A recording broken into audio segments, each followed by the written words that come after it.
Isaac Manor stood in front of the gate after 5 years in prison.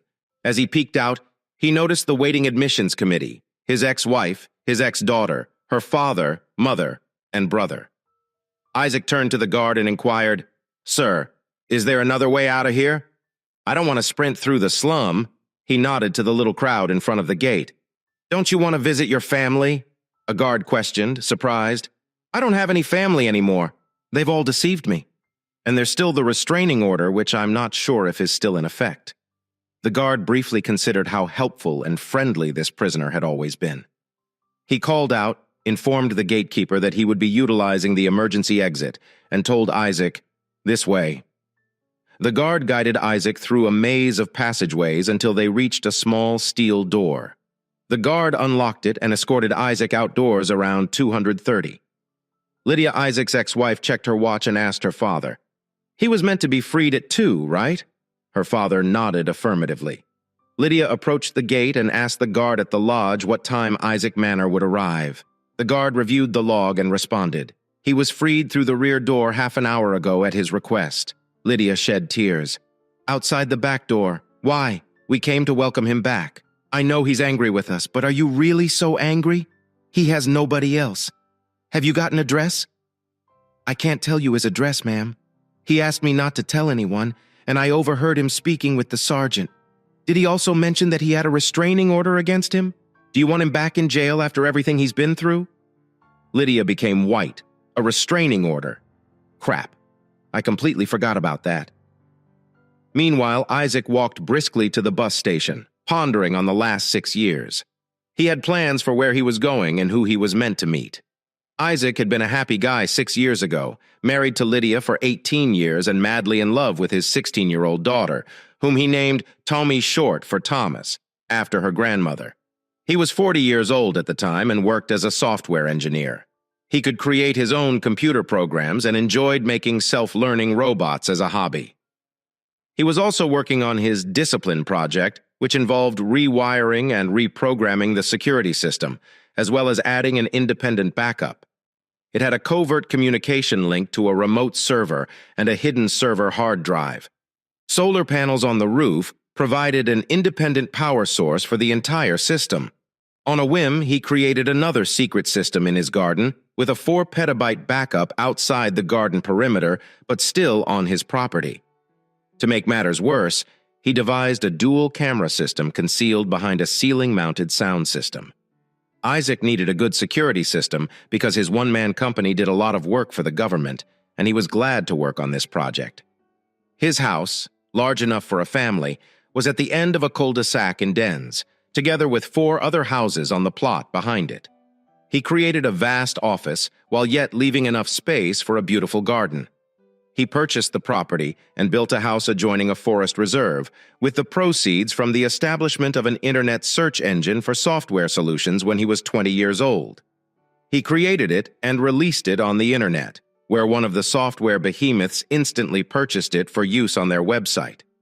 Isaac was an average man, 6 feet 2 inches, weighing pound 190, with dark blonde hair and bright brown eyes, a kind face with large lips, and a beard that he had to shave off in the evenings to seem respectable. He enjoyed biking and strolling, but disliked strenuous physical activity. Isaac was shy at first, but once he opened up, he became a loving, charming, and humorous person who could converse on a wide range of issues. He was also an ardent reader, able to read anything quickly and recall articles and sections from books years later. This came in helpful for his profession. 6 years ago, local Sheriff Peter Ramsey requested him to upgrade the program. To reduce pollution, traffic lights and intense traffic needed to be controlled more efficiently. That's when everything went bad for him. Isaac and Lydia invited the sheriff to supper to discuss the status of the project. When the sheriff met Lydia, he instantly began fantasizing about a statuesque woman. It took Ramsey 6 months to realize his dream. Late one morning, Isaac completed the road project and returned home to celebrate by taking his wife out to dinner in their driveway. He spotted an unknown automobile.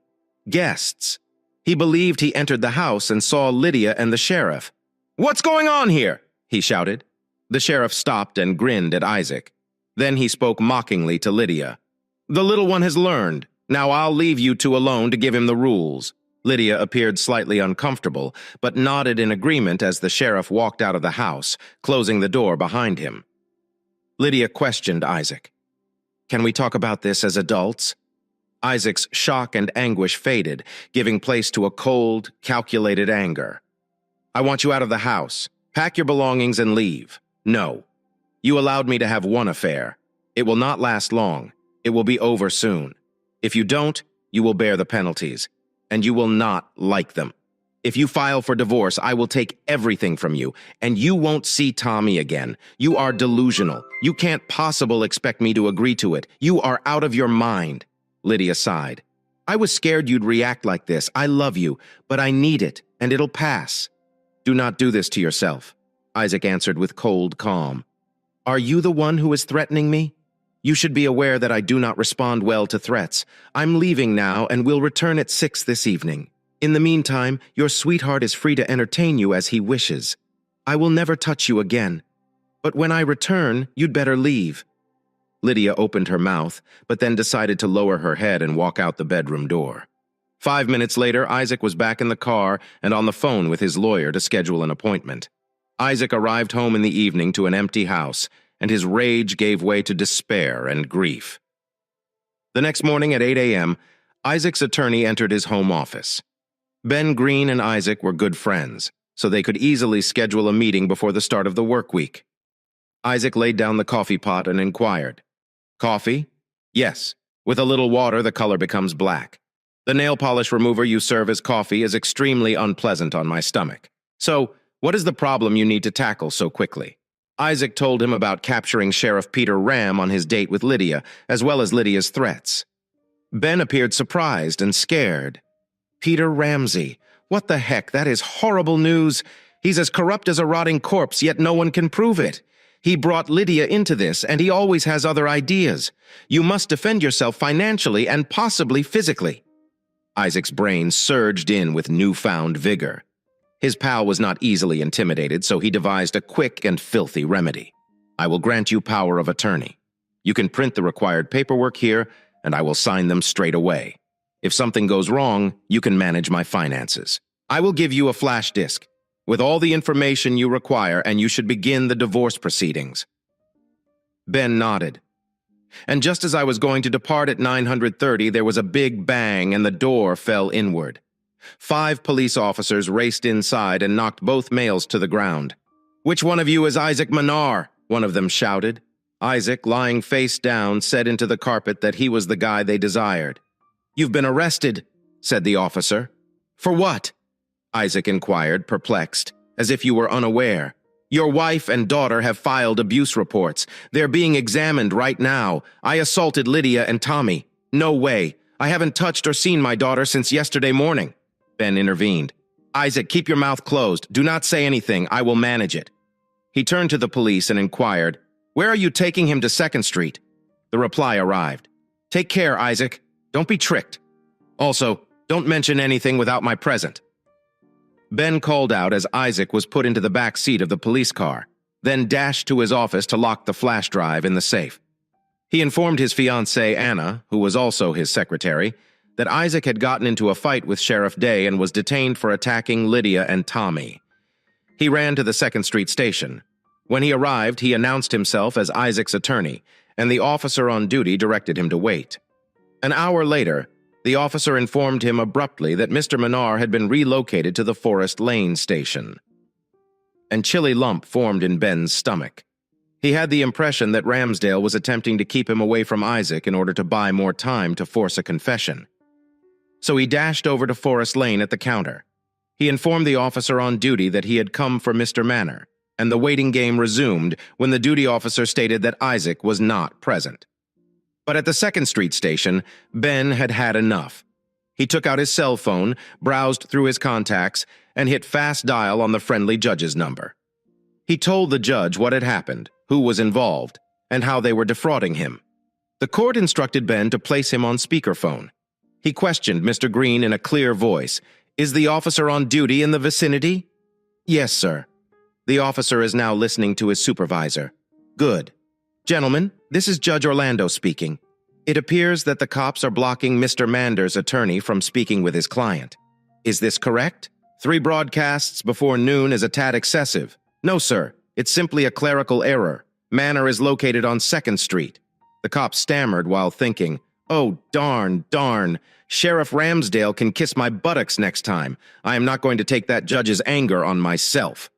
When Mr. Green arrives at 2nd Street, he will have immediate access to Mr. O. Manor. Understand? Mr. Green will be able to communicate with an uninjured Mr. Manor as soon as he enters the station. This means no bruising, no tumbling downstairs, no mishaps, and no interrogation without a lawyer present. Do I make it plain, gentlemen? Now for the books. Please provide your names, rank, and badge numbers.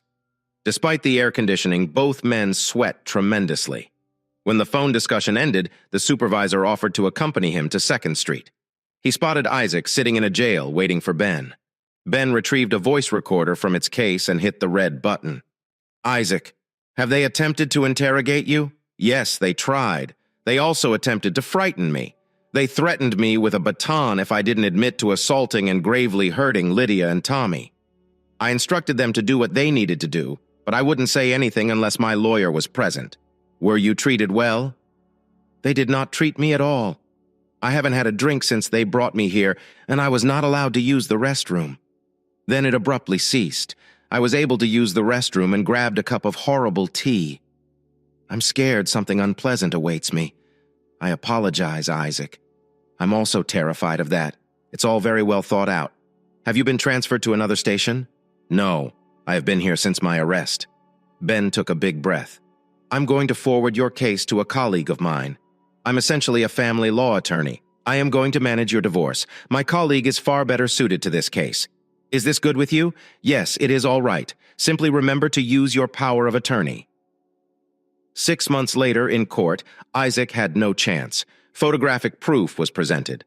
Lydia and Tommy testified, along with 2 women Isaac had never heard of, who claimed Isaac was prone to violent outbursts. Isaac was unable to provide an alibi for that night since the hard disk unexpectedly crashed during the examination.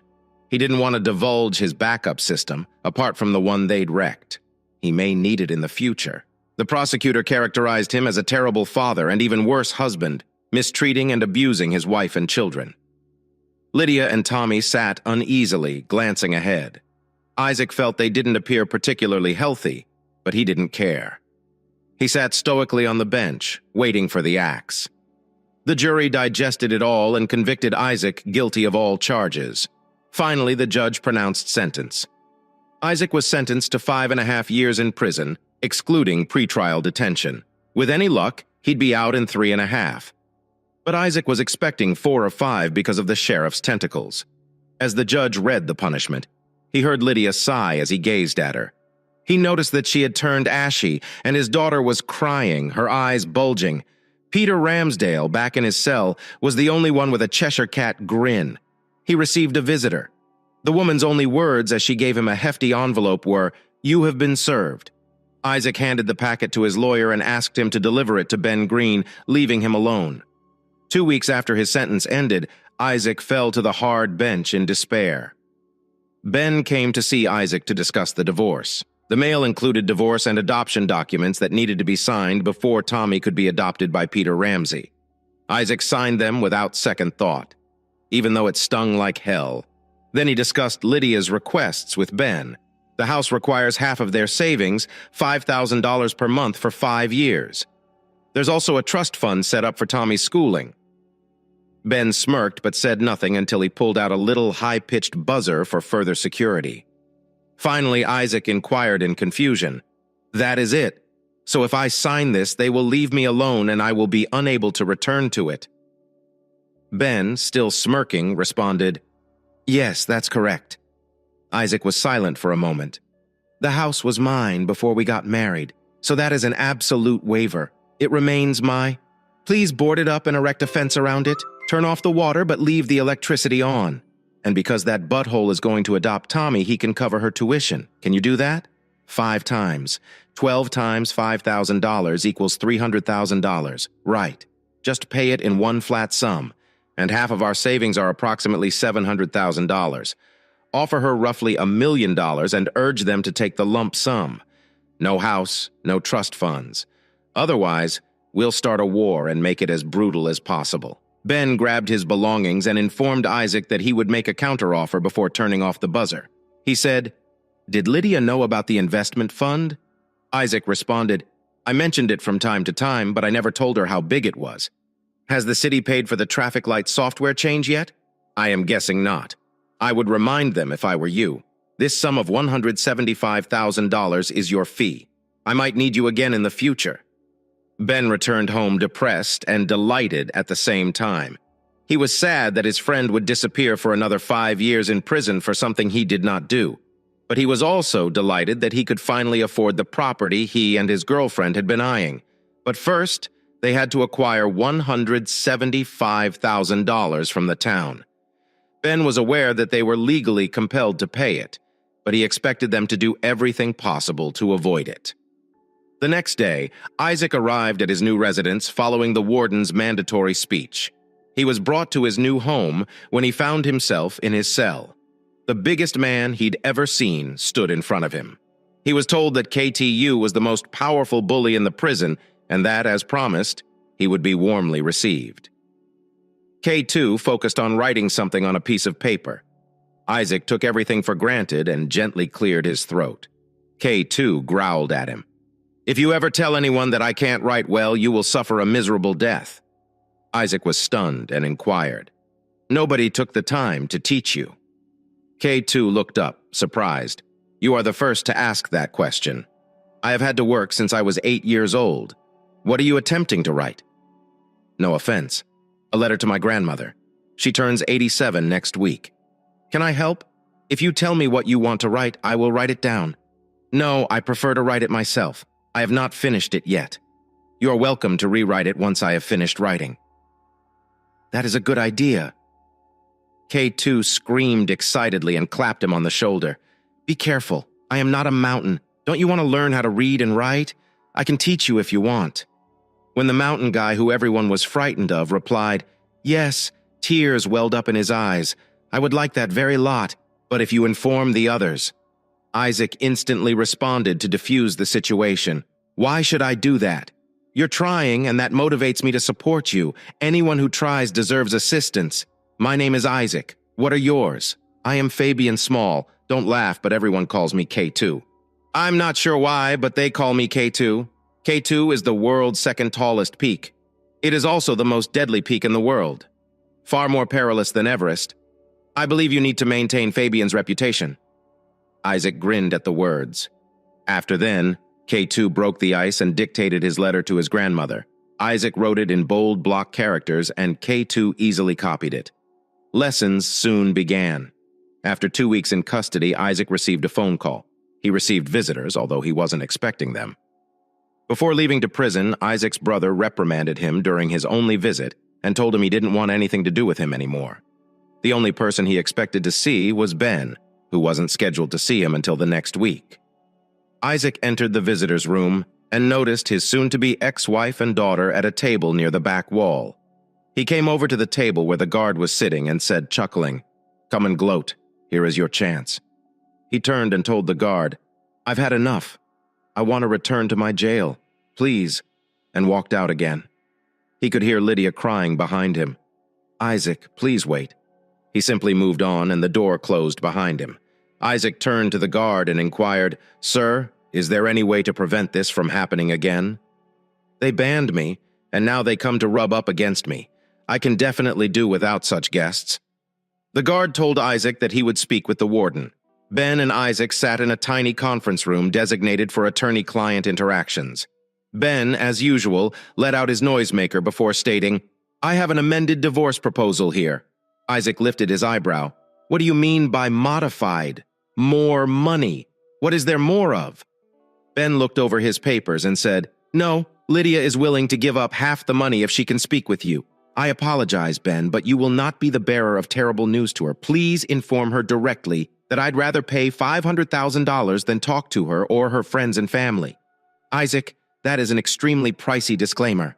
You recognize that, don't you?" "Yes, Ben, yes, I am aware of this, but it's only money and I've been humiliated enough. Please pass forward the message and may they rot in hell." Ben sighed. "Okay, I will do anything you ask. Is there something else I can do for you? Isaac smiled in anticipation of what came next. He said, Yes, you can.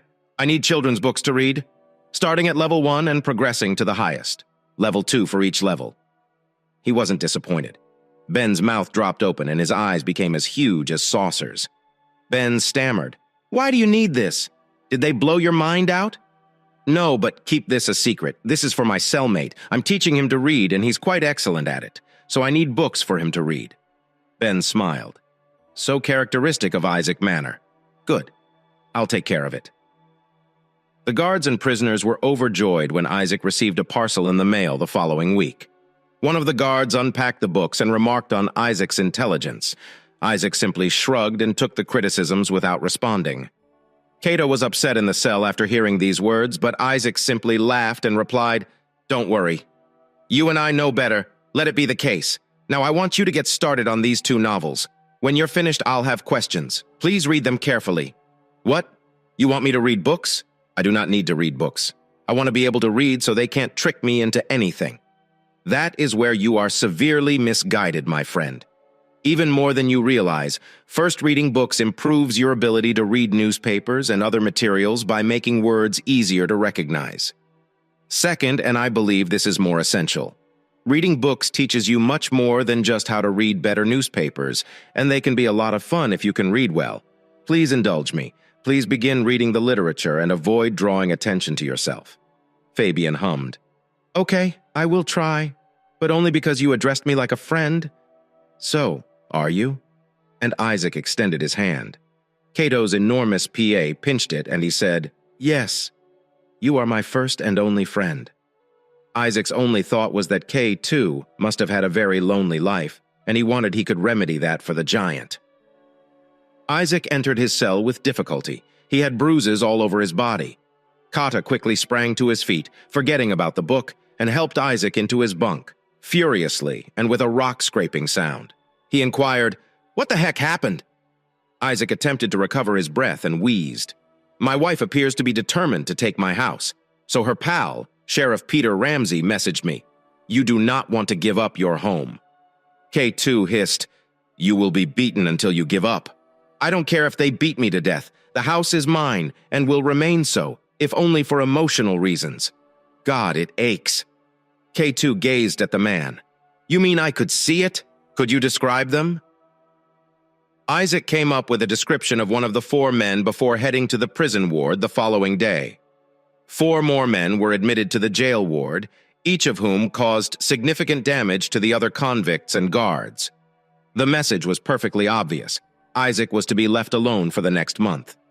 K2 proved to be a sponge for information and an avid reader. He was extremely clever, and only illiteracy had hampered his progress. He was quickly catching up on his reading. He also began sending other detainees to Isaac, later known as Doc Isaac. There were now approximately 10 offenders in Isaac's class who required training during one of these classes. A conversation arose regarding life after jail and the challenges of finding work. Several of them nodded. When Isaac inquired why they were in prison for the second time, they responded that it was doubtful that anybody would hire an ex-convict, especially for extremely low pay, and that they needed an investor or a bank loan to establish their own business. Because of their histories, both were unlikely or had extremely high rates. That gave Isaac an idea. He asked them what kind of business they wanted to start. With only 4 months left, one man disclosed to Isaac that he was a baker and wanted to build a bakery of some sort. So Isaac instructed him to create a plan listing everything required. The man stared at him curiously until Isaac explained that it was a math assignment. Kay was also in that class. So Isaac asked him what he intended to do after he served his term. Kay told Isaac that he truly wanted to work in the security industry. Isaac smiled and commented, It takes a thief to catch a thief. I've got an idea, and if it works, I can help you from now on. You are my head of security. Deal with the common sound of stone grinding on stone. K2 replied, Yes, I agree. Very much so. They shook hands again during Ben's monthly visit. Isaac discussed his concept. He planned to establish an investment fund that would help ex-convicts start their own enterprises.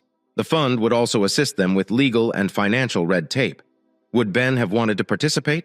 Isaac intended to use some of his investing cash as seed money following the divorce. Ben paused for a bit before saying, "I agree.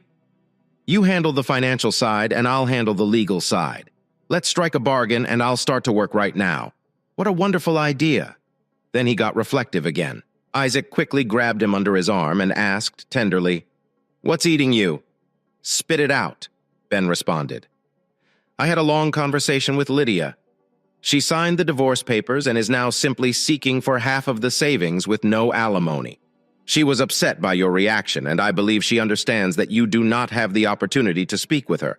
She will not claim the house or ask for Thomason's education fund. I brought you the documents to sign." Isaac signed the divorce paperwork. Lydia surprised me by changing her mind. 6 months later, he was back to being single. His initial idea was freedom, but it turned out to be the contrary. Isaac began to get used to life in prison. His and Ben's investment fund was doing quite well. They had already helped numerous convicts acquire jobs or start their own enterprises, and now the money they had invested was starting to bring in good profits. Isaac was highly regarded, and any newcomer who tried to joke with him got a very severe lesson in good manners. Isaac was even given a separate room for his teachings, as the guards and wardens were fully aware of the calming effect Isaac had on these individuals. This made their work considerably easier. One day, a social worker approached him and questioned, "Why isn't your name still up for parole?" Isaac decided to state it frankly because the warden is a friend of Sheriff Ramsey Day, and his reports on me are consistently negative. As a consequence, I don't even want to be paroled. Besides, if I get paroled, who's to say that my parole officer isn't also one of Ramsey's cronies? Could they, on a whim, put me back in prison and give me extra time? No, not for me. I'll be out in a year and totally free. You don't have much faith in the legal system of this city? No, ma'am. I was set up by the sheriff and my ex-wife after I found them performing filthy deeds. But I can't prove it. Please don't talk to me about a fair legal system. Is that all, ma'am? Yes. I'm sorry to bother you. Don't think about it, ma'am. The detainees are quite thrilled with my presence. Good afternoon." The woman looked concerned as Isaac left. Isaac went to his training and self-defense session. He didn't like self-defense, but K2 insisted on it. During his almost 4 years in prison, Isaac had lost almost all of his body fat, which had been replaced by strong muscle, only because K2 required him to train. And after the last event, K2 had began teaching him how to fight to incapacitate his opponent as swiftly and thoroughly as possible on his trip from the gym to his cell. He was intercepted by a guard. "The warden wants a word in his office now." Darn! What did they come up with this time? Am I in trouble? He thought, feeling his gut lurch outwardly serene and balanced. He answered, "Yes, sir. Do I need to clean up or can I go like this?" The warden answered, "Now you may tidy up later." 5 minutes after the knock on the door, Isaac found himself in the warden's office. The warden dismissed the guard and inspected Isaac over. "You might want to clean yourself up beforehand." Isaac decided against the obvious answer and kept mute. After a while, the warden added, "I was informed you know something about computers. Is this true? I was a computer programmer in a prior life." "Warden, sir, that doesn't solve my question." Prisoner. The inquiry was, "Do you know anything about computers?" There was something suspicious here. If the man was having computer troubles, why didn't he merely phone the City Council's Information Technology Department? Isaac decided to take a chance. "Sir, a computer contains 2 elements, software and hardware. If it's a software problem, I can probably solve it. The hardware problem? The machine itself is less likely. There's nothing wrong with the machine. Now sit down and start looking for the fault with those words." He exited the office. Isaac, expecting a trap, started checking the computer. It is both a problem and a trap. The internet icon is in a prominent area, and they know that I have asked for the permission multiple times. All of them have been denied, as have all the others. He has determined he will not go there. I presume they will keep an eye on the link. He started conducting some research. The first thing he found was a keylogger. Cheeky. Any more surprises? He smiled to himself and continued checking. After half an hour of effort and with a huge sigh of satisfaction, He identified many troublesome directories and files poorly hidden, probably by an amateur and no match for a seasoned professional, even if the latter was a touch smug. But most significantly, he found the problem, even for a talented amateur. It was very straightforward. But Isaac wasn't about to tell the warden about it. Isaac waited, standing next to the desk and folding his arms till the warden and the guard entered the office again. They seemed disappointed. The warden asked with displeasure, "Did you find the problem?" "Yes, sir. I can explain it in private, please." The warden looked at the prisoner, who seemed absolutely calm, and motioned to the guard to be left alone. Only after the guard closed the door did Isaac begin in a calm but forceful voice. "I found a big amount of photographs and movies on this PC. I also found an application that records everything that happens on the keyboard. The downloaded video contained a software worm which is currently steadily devouring your files, including program files. You can claim that I downloaded these files, but the ISP also monitors the internet connection. Thus, my lawyer will always be able to demonstrate that I did not connect to the internet. I can address your problem, but I need internet access to download some of my cleaning apps." The warden appeared even paler than he was. It was a trap that had failed. He had planned to mislead Isaac into obtaining unlawful internet access so that he could report it and add another year to his sentence. He now faced a larger challenge. "Okay, you now have unrestricted access to the internet. Now start figuring things out." "No, sir. That won't happen until my lawyer writes that I am not liable for the contents of your computer and that you are giving me unrestricted internet access." "How dare you?" the warden shouted. Isaac fell silent and withstood the warden's scrutiny before finally speaking. "Alternatively, you can contact the city's information technology department to resolve this issue." The warden finally muttered, "Who is your lawyer?" Isaac arrived on the scene late one night a week later. The warden did not want anyone to know that an inmate was tampering with his computer, so the first thing Isaac did was turn off the keylogger. He then compressed the files. However, he did not delete them from the computer. He hid them so that another programmer could find them in time while the amateur could not. When he was finished, he installed and activated his preferred internet software before beginning to search for solutions to the computer's problems. When the issues were finally resolved, he started brainstorming. I'm curious what his home looked like now and if his alternative and hidden security systems were still functional. He paused for a moment to recall his IP address and password, which made him happy. The system was still functional, but what he saw astounded and horrified him. The house was almost destroyed, and in the midst of the chaos stood Sheriff Ramsdale, directing several men carrying something. He heard Ramsdale shouting, "Come on! We haven't had all night. It has to be on the streets tomorrow." Isaac suddenly realized how he would retaliate, and a plan formed in his mind. He had some unfinished business to attend to first, and he was smiling broadly. He started preparing his computer. He created a small program to make his security system available for viewing and downloading live images, loaded it into the system, and tested it to ensure it was working properly when it was finished. He removed all evidence of his tampering. He replaced the keylogger with something similar but less easily detectable. Finally, when everything was ready, he destroyed the malware he had previously highlighted, but left one minor flaw that allowed it to return in a year. Just as Isaac was finishing up, a supervisor burst into the office. "Are you done?" he asked impatiently. "Sir, I have just finished. I believe I have everything, but I'm a little out of it. If you have any issues, sir, please call. You bet. I'll call, and I won't be as lenient. The guard will escort you back. Dismissed. Yes, sir. Thank you, sir." Isaac walked out of his cell. Kata only looked at Isaac and asked, "What are you up to?" "You resemble the cat that swallowed the canary." "Revenge, Fabian. Revenge. Now who have we scheduled to speak with?" "Ben Green, I need you to deliver a letter. Do you have a pen and paper?" A week later, the completely stunned FBI agent read with increasing confusion. The letter was handed to her by the attorney sitting in front of her.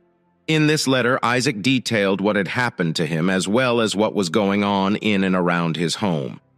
At the bottom, there was a series of numbers and what appeared to be a password. She asked the lawyer, "Do you still have time?" "I need to consult with our IT team." Before Ben could respond to the woman, she dialed the number and barked out a few commands, causing Ben to mutter and suppress a smile. "I have all day if you need it." The agent was thrilled. If this was accurate information, they would finally be able to catch that corrupt jerk Ramsey Day.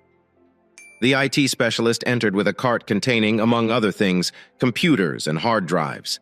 When everything was ready, they tested to see if there was a connection. Ben confirmed that it was Isaac's house and was shocked by its state. After that, they released him. The letter stated that the majority of the action began late at night, shortly before Isaac's release. The house was in turmoil.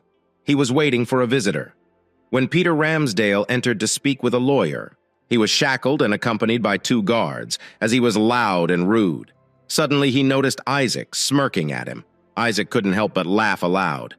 Ramsdale became enraged, shouting, "What are you laughing at? I still have friends outside. They'll look after that piece of butt and that little tramp. And once they're finished, we can always sell them to a brothel." Kotu, who had been planning his future with Ben, flinched when he saw Isaac turn ashy K and look at Ramsdale with a fierce hatred in his eyes. Isaac became distracted by his visitor.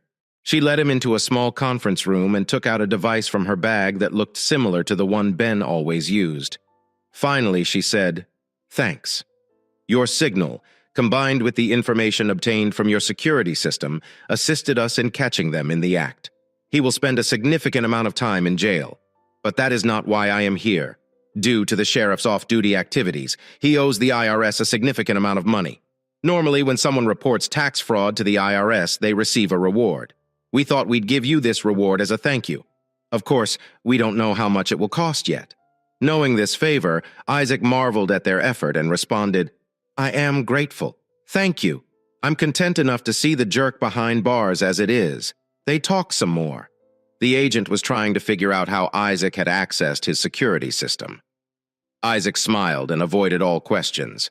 He still had a score to settle with the warden for depriving him of all the rights he deserved. Also, the warden had issued negative reports to keep him in prison. That night, Peter Ramsdale awoke in his high-security cell. He was dizzy and lying on his back, which made him uncomfortable as he stretched his arms and legs out in various directions. He attempted to roll over into a more comfortable position, but it did not work as he expected. He was tied down. "Have you threatened Doc Isaac?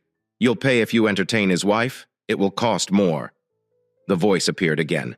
"If you try to threaten Doc again, you will learn that we can reach you at any time and from any location. Now listen very carefully. If Doc Isaac stumbles and you or any of your little friends are in the neighborhood, or if anything happens to Doc's family or friends, no matter how far away, we'll come and get the other. Not if you understand. We also think it would be appropriate for you to apologize to all of us for the inconvenience you have caused this man. But I suppose that's not in the stars." Following the incident, the startled former sheriff nodded vigorously in agreement. A guard led Isaac through the prison maze before watching him leave through the back door. Isaac boarded the bus and purchased a ticket for a simple reason.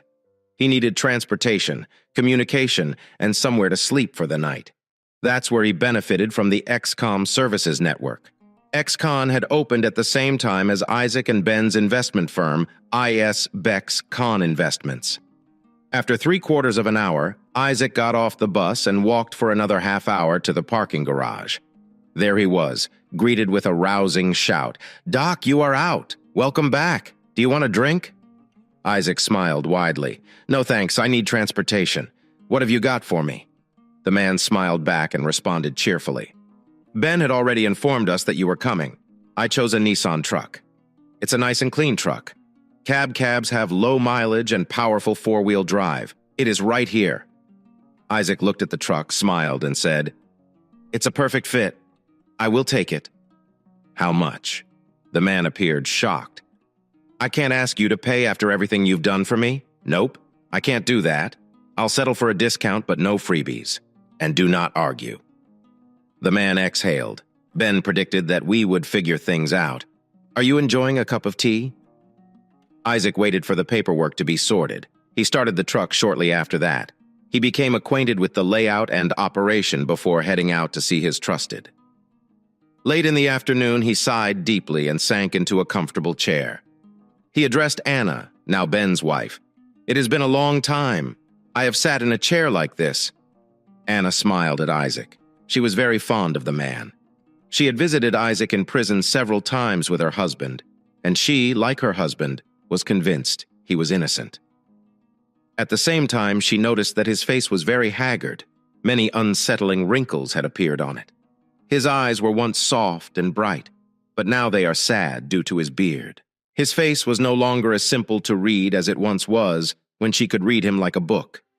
His manners, however, remained those of a gentleman, courteous, well-placed, and gentle. Isaac brought her flowers.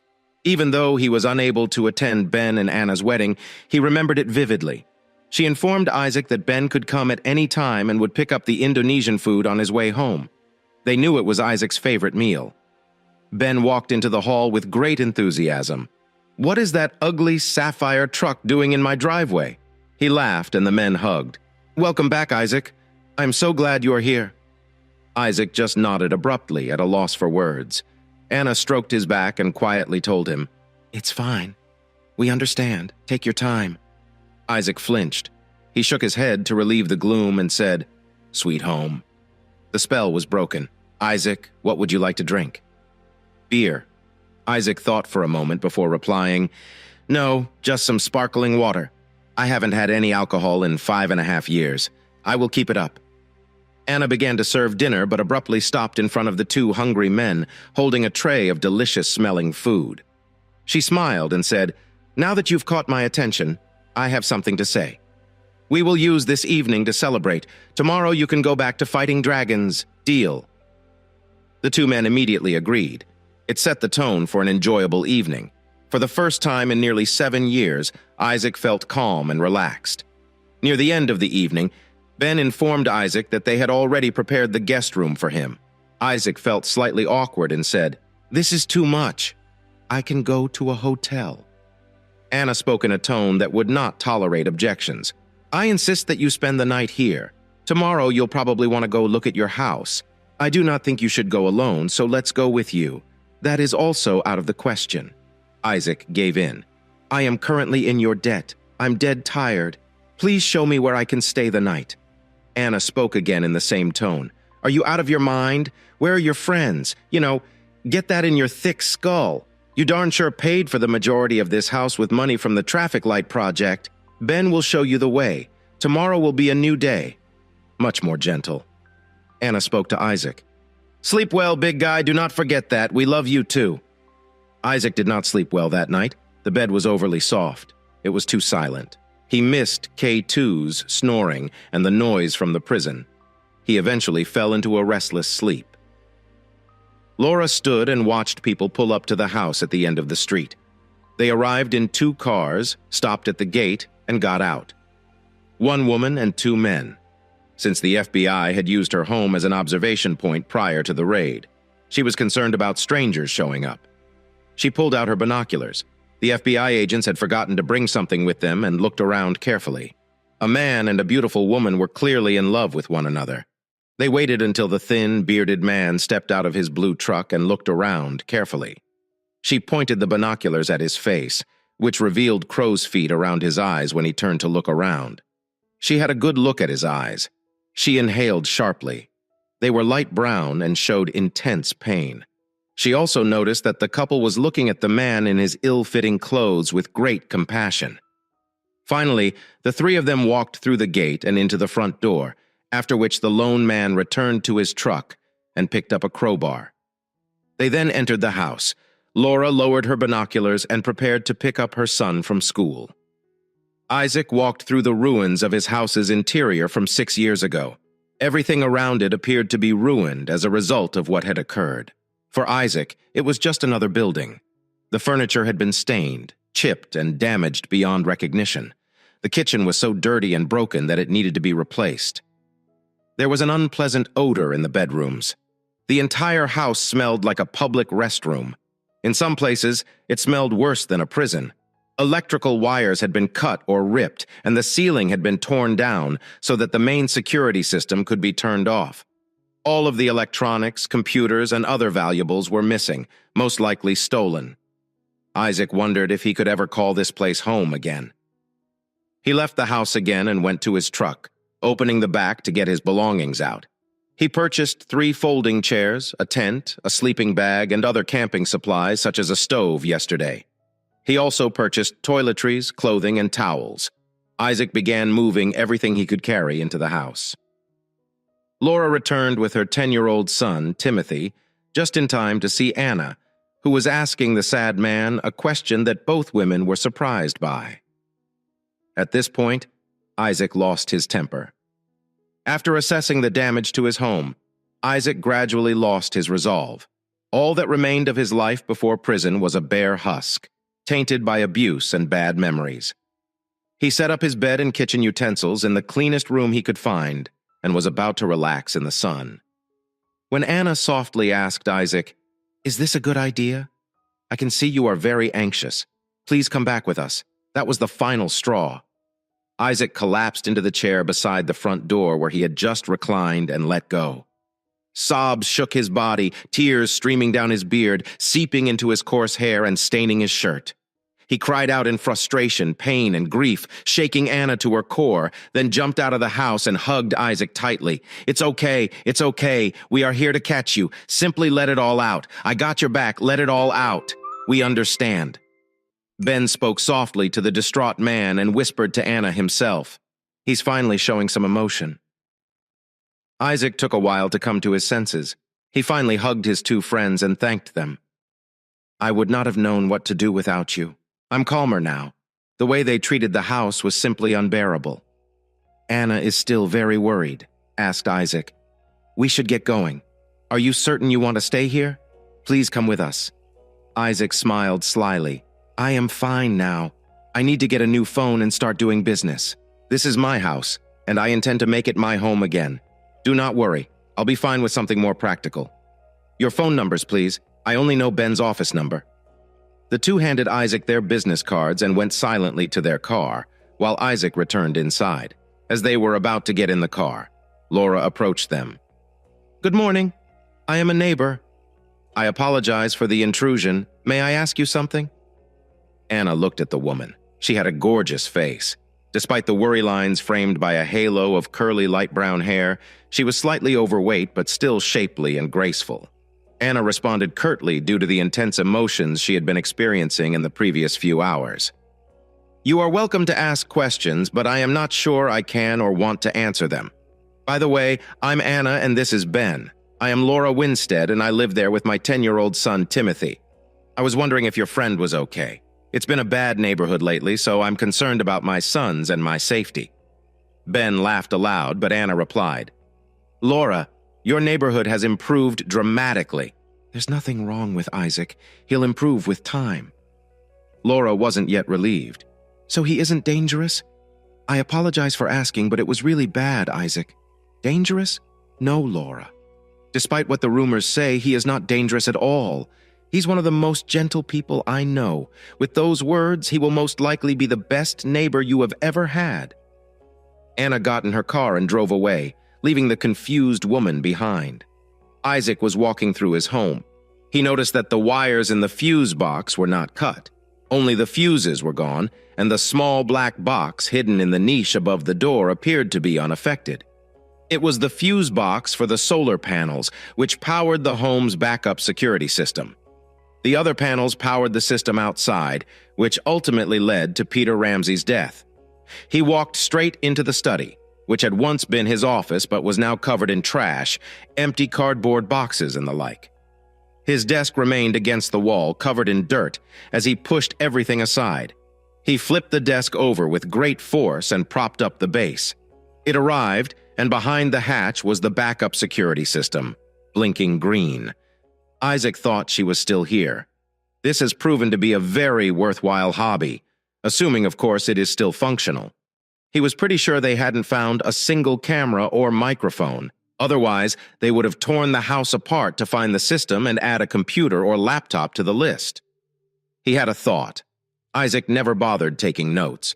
His memory had not failed him yet. The afternoon was spent shopping. The phone, ISP, tablet, and laptop computer will arrive later because they cannot be charged. Flash drives and a small generator provide electricity. Solar panels weren't enough to meet his needs. He returned home with a truck full of stuff and dinner. After finishing his dinner, he took out his cell phone and called Ben. "Hey, Ben, this is Isaac. Have you got a pen and paper?" Isaac gave Ben his phone number and new email address and requested a list of XCOM companies. A few minutes later, he got a reply. Ben could always predict Isaac's train of thought and had everything ready in advance. Laura looked out the window the next morning and saw her new neighbor sitting in the morning sun in a folding chair at a folding table, holding a laptop and talking on the phone. Laura looked things up online and became even more perplexed. The man had been in prison for 5.5 years for assaulting and physically harming his wife and daughter, so he deserved the punishment. You had to be extremely cruel to another human being. But this man and woman assured me he was harmless. Laura considered and decided to be cautious. Today, she only had Timothy to care for because she was only working part-time. She wished she had more hours, but that was out of her control. Her employer was extremely rigid. She was eating breakfast with Timothy when a van drove up to the house. It said on the side, "Ex-convict services." Below it was written the following: "We've had a difficult time learning, to be honest. But now we do honest work for an honest price. Call with a phone number." She saved it so she could check it online. Tim attended school. Two men stepped out of the car and greeted Isaac with a smile and a handshake. They carried a thermos flask and a large bag. Isaac laughed as they all made their way inside the house. Isaac noticed that his neighbor had been watching him the day before. He noticed her look again and thought, "Word will get around quickly. Perhaps we should postpone the introductions for now," and he began giving instructions to the men. "I need to clean everything up. We will begin with the kitchen, bedroom, and my office over there. If you find something and are unsure what to do with it, it can be scrapped. Please come and ask." The same truck came up and unloaded a 40-yard dumpster. Laura looked outside again and noticed a minivan with an ESCOM services sign on the side. A woman got out, looked around, and gave the others directions. When she was finished, she walked to the back of the van, pulled out a large bouquet of flowers, and rang Laura's front doorbell. Laura opened the door, and the woman gave her the flowers with the words, "Regards, Dr. Isaac, for the inconvenience. And if we're being too loud, simply say the word and we'll stop." The woman walked away, leaving Laura's mouth open. Laura looked over to the other house and noticed Isaac sitting at a table near the front door. He looked up at her and waved. She held out the flowers, waved, and went inside to find something to put them in. She felt oddly elated.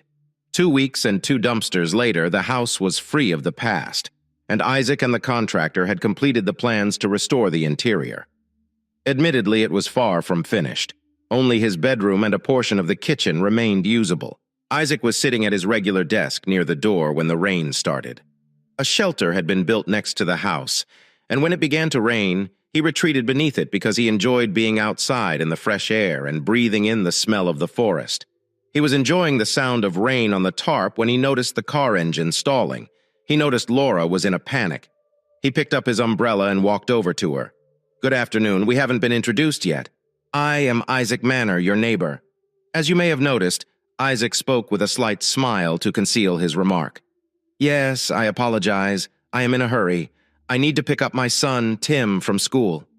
Laura whispered, "I'm already late, and my car," as she heard it. "Your car is not going anywhere.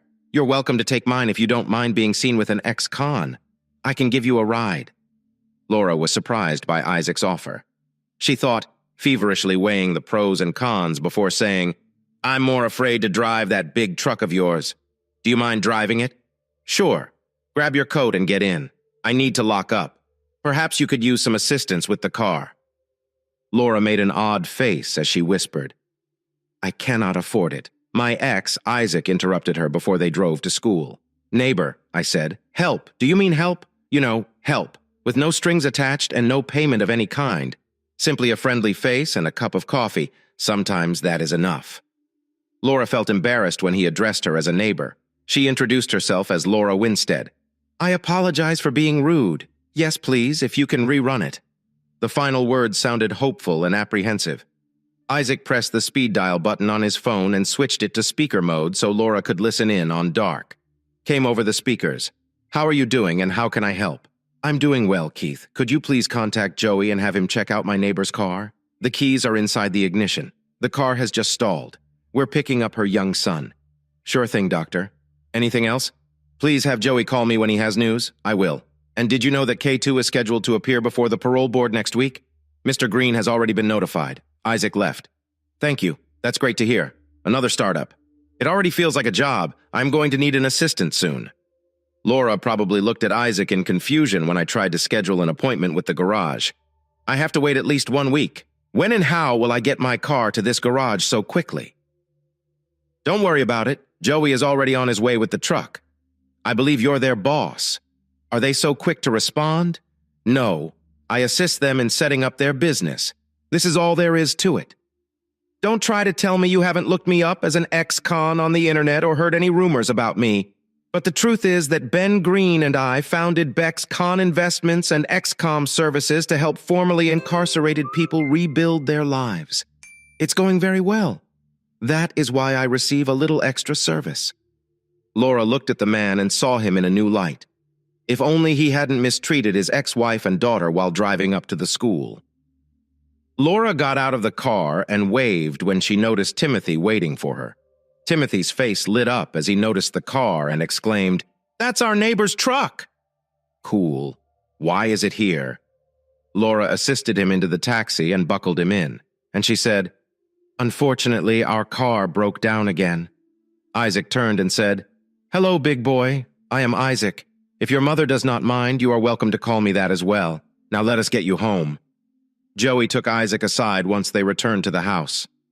"Duck, this vehicle is a death trap on wheels. The motors are wrecked, but everything else is worse. What do you want?" Isaac considered what Laura had told him and inquired. "She cannot do without a car. Have you got anything in stock? I own a nice little Nissan Rogue. However, it is not a pretty color. She can have it. Should I ask her? No, take this one and change it. Send me the bill. I cannot have dead neighbors or neighbors with dead children on my conscience." Joey approached Laura and said, "Excuse me, ma'am, I need your car and ID, please." Laura was about to cry. "I need this car. I can't pay for the repairs. Don't worry, ma'am. Doc has already taken care of it. I'll bring a replacement tonight." Laura stammered. "Isaac took care of it. He can pay for it. Is he always like this? And call me Laura, please." "You have no idea, madam. Laura. He's one of the nicest people I know, honest, intelligent, and generous, and I know where that little preservation goes. No, Laura, he never asks for anything in return. You better not start a conversation with him because he considers it an insult. That's why everybody goes out of their way to help him with the work that needs to be done. He's still paying, whether you want him to or not, and there are a lot of people who owe him." He paused for a second before adding, "And I, for one, don't believe for a second that he did this to his ex. I've seen him work out in prison. He just doesn't have it in him. I gotta go. Sorry, Laura. I'll see you after dinner." Meanwhile, Isaac finally found the courage to open the backup hard drives, plugging them into the laptop. He began to check how long they had been functioning. The first recording started as soon as he had installed and activated the entire rig. He watched in silence as his wife backed away from her wedding vows. A few weeks of recordings later, he saw his discovery and subsequent conversation culminate in a threat as he left, and Ramsday arrived an hour later. What followed next nearly opened the gates of heck again. Ramsdale calmly explained how to get Isaac to comply. They would be made up at the makeup artists as if they had been mistreated. Lydia would report to the police that they had been attacked and hurt in Rams. They would take care of the rest. He will get Isaac to comply, after which Lydia will take the statement. What followed was a recording of the makeup artist going about his business and someone named Doc signing some papers. Isaac sat in silence, tears streaming down his face. He felt terribly betrayed. Suddenly he had had enough and quickly scrolled forward through the notes. He stopped when he again saw Ramsdale sitting in the house in the condition in which he had found him. Something caught his attention. Something in the body language of the men, including the prosecutor and the judge present, made him play the part. He heard Ramsdale say no. This man has become a nuisance. He must be stripped of his ability to speak forever. Just throw him in the lake with a concrete block around his ankles. That's when Isaac stopped his surveillance. He shut down the hard drives and called the woman at the FBI. It took a while, but when he finally got through and explained what he had witnessed, they arrived very quickly. Isaac had already packed up the 2 discs and told the woman, I need a certified copy of the records of these dates. He handed her a note with the dates on it and continued. These records show that I was framed and imprisoned despite my innocence. I'm going to settle some scores. Lydia was busy. She was working for the prosecutor, or as his secretary assistant, a job Peter had organized. She had managed to survive the whole thing because she had stopped seeing Peter shortly before he went to prison. She felt some guilt towards Isaac. But if Isaac just given up since she had sworn an oath in court, there was no turning back, and she had already paid a heavy price for that. Her daughter barely spoke to her because of that, and also because they manipulated her into cooperating. She was just finishing the letter when the prosecutor and the woman entered the office. "Lydia, could you please come into my office for a moment?" As she entered the prosecutor's office, the woman remarked, "Please close the door and take a seat on the large television screens." Set up ahead of them, the woman presented herself as FBI Agent Smith and displayed her identification. She sat down and announced, "We are reopening the Isaac Manor case." Lydia became pallid. A lead ball started to form in her tummy. "And this is vital." "Why?" Agent Smith proceeded. "I think you understand why we are here. Don't you understand why?" Lydia, who was really apprehensive, asked. "I will give you some examples of why," Agent Smith responded dryly. The enormous screen flashed up. Lydia imagined herself sitting with Peter Ramsey and devising a strategy to frame Isaac. She lost consciousness after regaining consciousness. There was a loud noise that opened her eyes. She realized she was lying on the floor a few feet away from her. The prosecutor was wrestling with two big guys who were handcuffing him and losing severely. Her eyes filled with scorn. Agent Smith asked him, "Do you think you'll get away with this or this judge and probation officer? We have months of footage, including a conspiracy to destroy that you all attended, and it's all entirely legal because it was recorded in the house and given to us by the owner." Lydia confessed about a week later. Ramsdale was visited in his cell and formally charged with offenses punishable by more than life in prison. Lydia had been sentenced for lying and making a false statement to the police, Isaac learned. He calmly stated that he would disregard anything that could happen to his daughter's mother because it would leave her without a family. He approached Ben and told him that he planned to terrify Lydia to death as payback. Ben set to work. He stated the cash would be tiny, but he planned to sue Lydia for $100,000 every year. Isaac was in prison. However, Ramsdale would have to give up the family money. He's being sued for $1 million every year. Isaac was in jail for causing damage to his property and neighborhood. A lawsuit will also be filed against the city of Denz, seeking compensation for its role in his unlawful imprisonment. City officials quickly approved the compensation. Ramsdale, with his enormous ego, believed the case would be void. His lawyer accomplished his duty with as little effort as possible. He was irritated up with the ex-sheriff's demands. Eventually, the court determined that Isaac's claim was valid, and the sheriff lost his riches. It helped that the money was going to Isaac and Ben's backs, Gun Investment Trust Fund. Lydia was terrified of Isaac's lawsuit. She was in jail. She no longer had a job. Her home would be foreclosed on since she could no longer pay her mortgage. Where would she find $550,000? She was not abused or mistreated while imprisoned. In some ways, the situation was even worse. Her cellmates totally disregarded her. They turned aside when she attempted to talk. She had her own cell because no one wanted to be in her neighborhood and would rather sleep on the ground somewhere else. Lydia overheard news of an investment scheme, and when she inquired about it, one of the guards cynically stated that many criminals owed her for dragging her ex-husband to prison. Otherwise, the Mexican finances would not have been founded in her sorrow.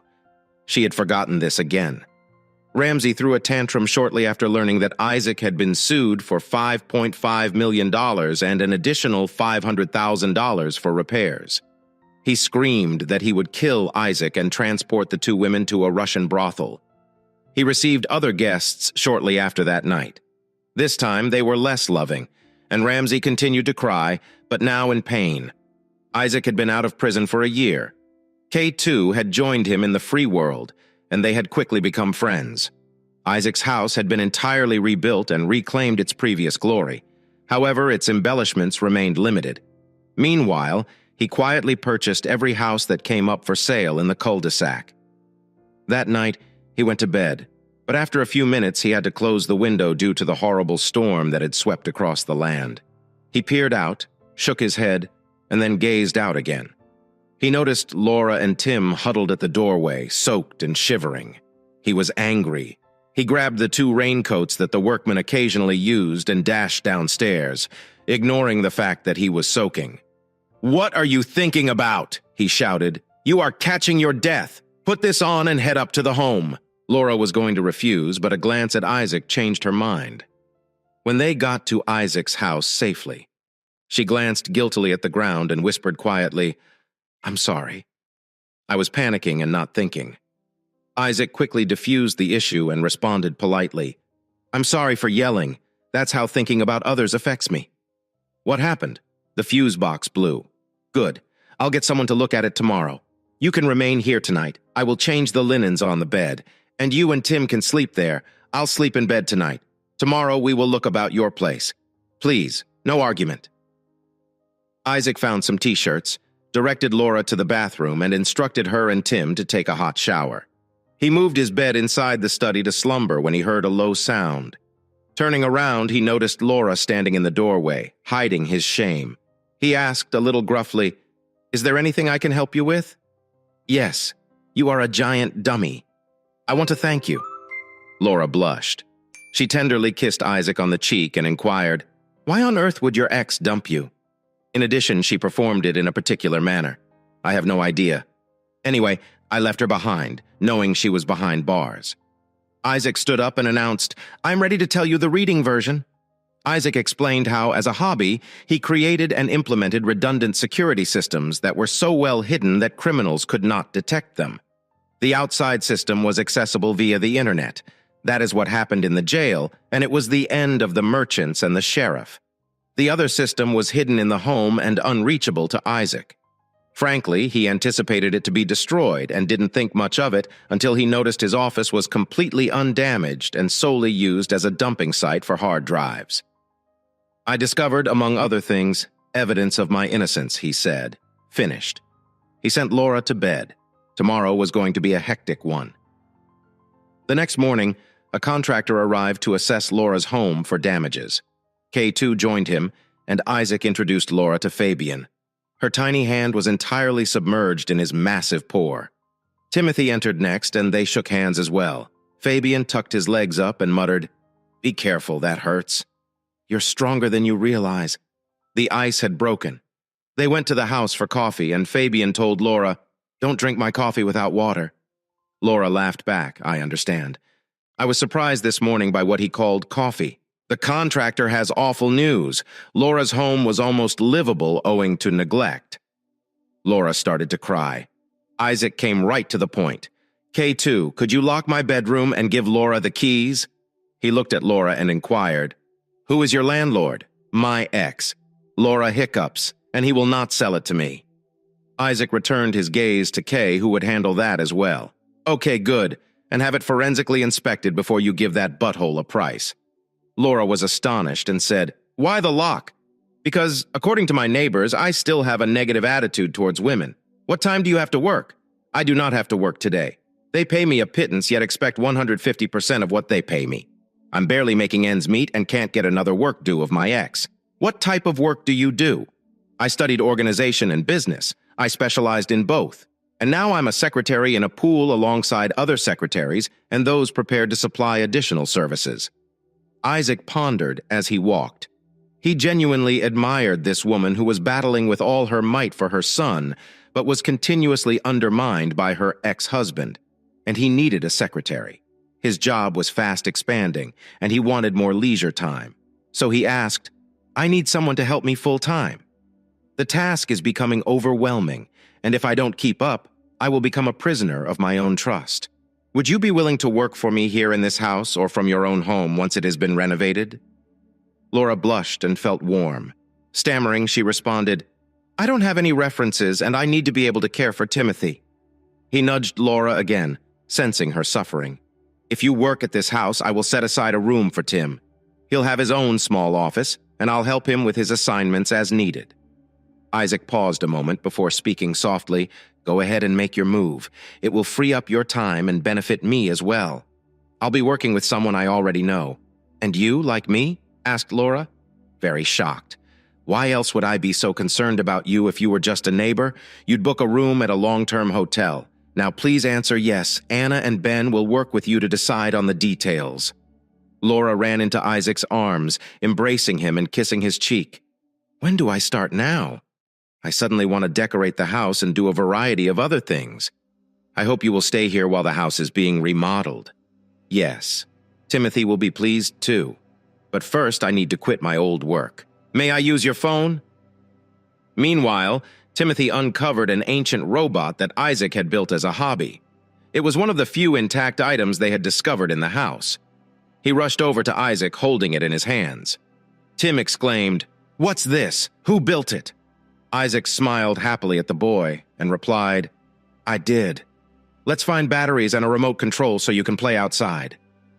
10 minutes later, the miniature robot arrived in the driveway, accompanied by the ecstatic yells of an 11-year-old boy. Isaac scheduled a babysitter for Tim, and an hour later he and Laura were on their way to a huge shopping mall. I quit my work. They weren't happy and gave me a raise and additional work, Laura explained. Isaac responded by pulling out into the parking lot. I pray it is too little, too late. What do they offer? Laura observed a look of worry on the man next her. She had a thought. Does he truly care? She felt herself become warm, and for an extended period of time slightly moist, in a very different location than her mouth. Laura decided to tease him a bit by asking, What do you have to offer? Isaac didn't miss a beat. $4,000 per month, clean, free rent, and my deepest gratitude. Deal? Laura exclaimed enthusiastically. But free rent. You don't have a house yet. Do not overlook Fabian's negotiation abilities, and no, he'll ask politely. Laura was astounded 2 weeks later by how quickly and efficiently the ex-con workers worked. She had already moved some of her possessions back into her. Now you are free to go home. However, she did so with considerable grief. Laura became very connected to this sometimes gloomy man. Their working relationship was well established. The day started with an hour-long aerobic and fitness training. It was a program Isaac had followed in prison under Fabian's supervision, and as a result, he had become a very fit man who wanted to stay that way. Laura struggled with the workouts at first, but she could already see a difference in her condition.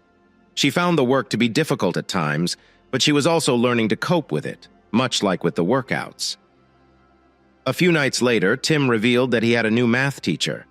Laura didn't pay much attention, merely half listening to her son's cheerful conversation. She was wondering about Isaac, and whether there was any way she could express her emotions for him.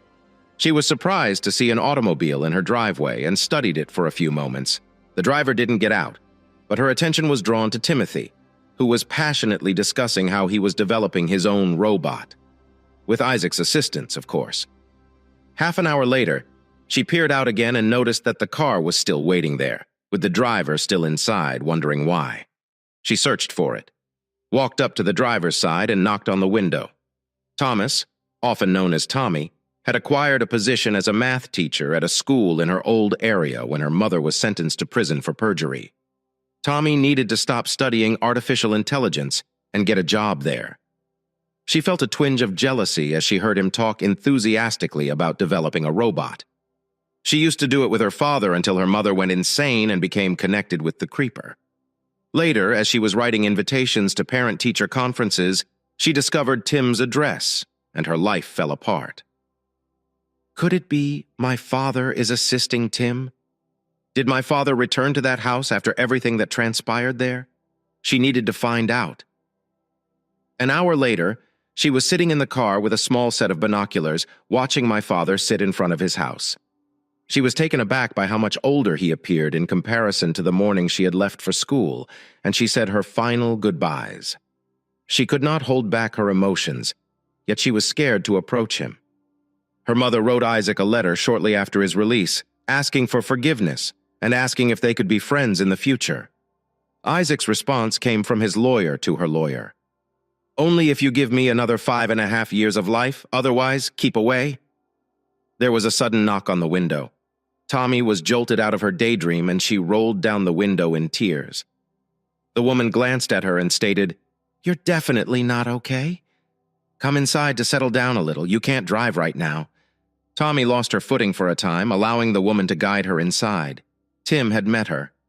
"Hello, Miss Tommy. Why have you come to see us?" Laura was taken aback, but maintained her composure. "I am Laura Winstead. So you are?" "Thomas, in a fashion. I teach Tim math at school. Please call me Tommy." Laura had a light bulb moment. "What do you mean?" Tommy bowed and answered sadly, "Yes, my father. I hadn't seen him in almost 6 years and collapsed to the floor." Laura lifted her up and seated her on the couch. She told Tim to fetch some water and then asked him to go to his room so they could talk. Tim instantly obliged, and Laura turned to face Tommy. "We need to talk, but first, you're not fit to drive, so you are going to stay here tonight. If there is one thing I learnt from your father, it is to help others when they are in need." Tommy gave a sigh of relief. She had finally found someone to chat to, albeit a stranger. She stared at Laura with a confused expression, and Laura understood. She replied, "I know almost everything. Your father never revealed your involvement in the matter, only that you were adopted by Peter Ramsey Day." Tommy shook her head and added, "I was adopted. I refused. They eventually quit up after I realized what they had done to my father. I stopped speaking to my mother. I left that house when I became 18. I couldn't call it home anymore. Butthole and my mother split up soon after." Laura had to process this knowledge. Isaac was convinced that her daughter had been adopted. After a while, she continued, "I believe we must find a way to persuade your father to accept you back into his life. I want him to be as happy as possible. He still has a picture of you in his desk drawer. Do you remember Laura's tone when she delivered her brief speech?" Tommy had to look at her attentively to comprehend the reality. She touched Laura's hand and spoke quietly. "We have just known each other for a brief period, but one thing is clear to me. Do you adore him?" Laura, who was despondent, flushed and responded, "Yes, but I'm not sure if I have a chance with him. Maybe I can help you by telling you what I know about my father, based on my own experience and what my mother told me before she was brain injured by that butthole." "Sheriff, what do you mean?" "My mother once told me that below the shell and shine is a very shy man who does not want to impose himself on a woman in any way. The more he likes or loves her, the more he distances himself." Laura quickly brightened up. "Really? He's attentive. Do you suddenly have flowers on your desk? Tim tells me you've gone shopping. You saw something you liked in the store and then it was delivered the next day." Laura could only confirm everything. "He loves you. Do not worry. My mother also informed me that she would have to pursue him forcefully. Please care for my father. I really want him to be happy. I can't wait to see him, but I don't have the 5 years for him. This was his demand. When can I get my 5 years back?" Tommy's tears threatened to spill over again. Laura was having a really awful night. After a particularly intense evening, a stranger slept at her home and explained how the man she had fallen in love with was built. Now that she had a better understanding of Isaac's structure, she needed to figure out how to get past his shield. She attempted to design a strategy, coming up with a few possibilities, but quickly abandoned them. She eventually decided to start dressing more provocatively, as reuniting father and daughter was not an option at the time. Isaac was already working out when Laura entered his modest gym. He was pleasantly surprised to see her. She was dressed in her regular sweatpants, but the loose t-shirt had been changed with a tight top that showed off her cleavage. As he watched her more closely, he realized that she was tightening up and losing weight. Laura decided halfway through the workout to put Tommy's allegation to the test, so she asked Isaac, "Can I have a day off? We're working our asses off. I need to unwind a bit and I need some new outfits, so I'd like to go shopping today." "Tim is at school till 5 o'clock. Isaac exclaimed eagerly. "That's an excellent idea. Would you mind if I joined you? I, too, want to spend the day away from the office." Laura wanted to hear it, but she claimed she was thinking about it. She observed Isaac's look go from pleased to somewhat anxious and quickly said, "I'd like that very much. You can assist me. Choose a friendly company. Are you certain I will not take offense if you want to travel alone?" Isaac added, "I'm also your employer, offering her an out." "Yes, you are. But you're also a great friend," she responded, kissing him lightly on the cheek. "But there is one firm rule." "What rule? No mention about work?" Laura responded with a tiny smirk at seeing Isaac smile.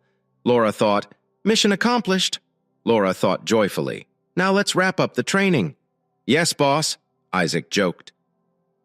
An hour later, the three of them were in the car, heading to Tim's school before dropping him off at the mall.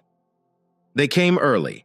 Isaac and Laura took their time drinking coffee before going shopping for Isaac. Laura forcefully informed him that he needed to get rid of his criminal image and start dressing nicer. Laura started having fun after Isaac was safely secured. She got rid of what she nicknamed Mama's Fat. She also grew more confident and relaxed because she no longer had to worry about how she would get through the week financially. She smiled as she turned sideways to examine her new look in the fitting room mirror. She sighed as she looked at the second outfit, which was lovely but out of her price range. She returned it to the rack. She then proceeded to the sportswear area, entirely missing Isaac's motion to the saleswoman. After lunch, they had a disagreement about who would pay the bill. Of course, Laura lost. They walked back to the car, burdened with bags and boxes. Laura never saw the extra bag among the rest of their purchases, which included a bottle of her favorite perfume. Laura arrived home and unloaded the stuff she had purchased. Tommy had struck the mark. She felt herself getting warmer. I truly have a shot, she reasoned. The next day, she went to the gym wearing a different top. By the third day, she had become desperate. By the end of her workout, her eyes were full with red tears. Isaac, taking one look at her face, rushed to her side and asked, "What's wrong, Laura?" "You are crying. Is there something I can do to help?" "In for a penny. In for a pound?" Laura was thinking. "I've got a problem with a dude." "What? Is he hurting you?" "In a way. The issue is that I love him, and I am truly in love with him." Laura blanched when she saw Isaac swallow, but she persisted. "The trouble is, he isn't responding to my advances. I'm not sure what to do now." "Have you got any ideas?" Isaac stammered. "Laura, you have gone to the wrong place for advice, but I will give it a shot. If this dude is that stupid, he should be knocked out. He will be incredibly foolish. It ignores you. You are intelligent, gorgeous, and have a large heart. Be as direct as possible. He will come to his senses." Isaac and Laura sit on the exercise bench. She blushed and continued, "I'll be as clear as I can. Isaac, would you make love with me here or in your bed?" To say Isaac was bewildered is an understatement. He stammered, "What about you? Do you mean me?" "Yes, you. You are a foolish man. You. Laura, do you love me, really?" Her nod and smile made him smile in return as he grasped the truth. "Oh, that makes me very happy. Laura, please believe me. I adore you too. I have adored you since you were sitting in bed at the doorway. So why didn't you tell me? You're a fool." "I could not. Laura, I am both your employer and your master. When I originally helped you, I promised there would be no obligation or money, just a friendly greeting and a cup of coffee. Once in a while is plenty. Remember? Sometimes you are too nice for your own good. Now that the problem has been resolved, the question remains, here or in the bedroom?" At the same time, they dashed to the bedroom. Much later, the delighted couple lay on the crumpled bed. Laura was encouraging Isaac to get up after they'd just taken a snooze. "Isaac, it is time to fetch him up from school, so one of us should go take a shower. I'll shower first, then go fetch him." She pulled up to the school. Tim had already waited for her in the presence of Tommy. She stepped over and ushered Tim into the vehicle. Tommy smirked slightly and pronounced, "Looks like you've got your man. Is it the other way around? You were just acting strangely while walking around." Laura laughed aloud and purred. "Thank you for sharing a little bit about your father. You were very correct." Laura's window of chance opened 6 weeks later. They practiced in the mornings as usual, but Laura was noticeably tired. Isaac began paying closer attention to her. Later next morning, she refused a cup of coffee, preferring tea. And as someone walked by with a cheddar sandwich, she had to rush to the restroom. Seeing this, Isaac realized he'd had enough. Laura returned from a surprise visit. He told her he'd take the day off because he still needed to see a customer. However, the latter was a massive white lie. As soon as Laura disappeared into her house, he drove to a mall with a good jeweler. Laura felt slightly better the next morning, but she excused herself from her workout due to a sickness. She had a nice night's sleep and arrived at her around 9 a.m. She anticipated to find Isaac at his desk, but someone informed her that he was in the workshop. That seemed weird. He always goes there in the afternoons. And he did not even say hi. What's happening here? She hesitated for a moment before walking over to her desk. She found two small numbered boxes, 1 and 2. Opening the first, she discovered a lovely antique pocket watch with a gold chain. There was a note underneath the watch. She opened the paper and began reading. Time flies and life is too short to waste. The employer is considering whether his PR will allow him to propose to her. He believes she is lovely on the outside and inside, and that she will become even more beautiful in the future. Laura's hands trembled as she felt everything heated inside. She unwrapped the second gift. Inside, she discovered 3 different pregnancy tests. She could feel the fire spreading throughout her body. Pregnant. Isaac was the first to discover how they had entirely forgotten about contraception. She thought pleasantly. He appeared to accept it easily, perhaps even loving it. Laura was still perplexed, and her thoughts were going in circles. Happiness, anxiety, and amazement. Everything was competing for a space in her imagination. She stood there till she heard a soft cough and turned around. She noticed Isaac standing in the doorway. She reddened again, reaching the depths of her cleavage. She responded modestly. "Yes, my employer is permitted to make the offer silently." He took her hand and led her outside into the sunshine. He questioned her loudly and clearly. Laura went, "Stud, will you honor me by becoming my wife?" "Yes, you fool. You did not need to make a formal request. I would have said yes otherwise." That's when she realized that about 100 men and women had observed this minor incident. When he carefully placed the palladium engagement ring with the emerald-cut diamond on her finger, there was a loud clapping. "My God!" she exclaimed. "It's beautiful!" Tim approached her holding a bottle of champagne and 2 flutes. Isaac addressed the bride-to-be. "I made a bet." "Yes, as you can see." Isaac then turned to the others and said, "Everyone here may have a glass in the garden." When the feast ended, Isaac and Laura traveled to Isaac's house. Laura was fed up with all the emotions, congratulations and handshakes. They made themselves at ease in the living room and gazed out the large window at the forest. Isaac inquired after they had sat silently enjoying each other's company for some time. "Where do you want to live? Could you live here, in the ruins of my previous life? Should I build us a new home? This house needs serious repairs as is, especially since you are pregnant. What do you want to do with your old house?"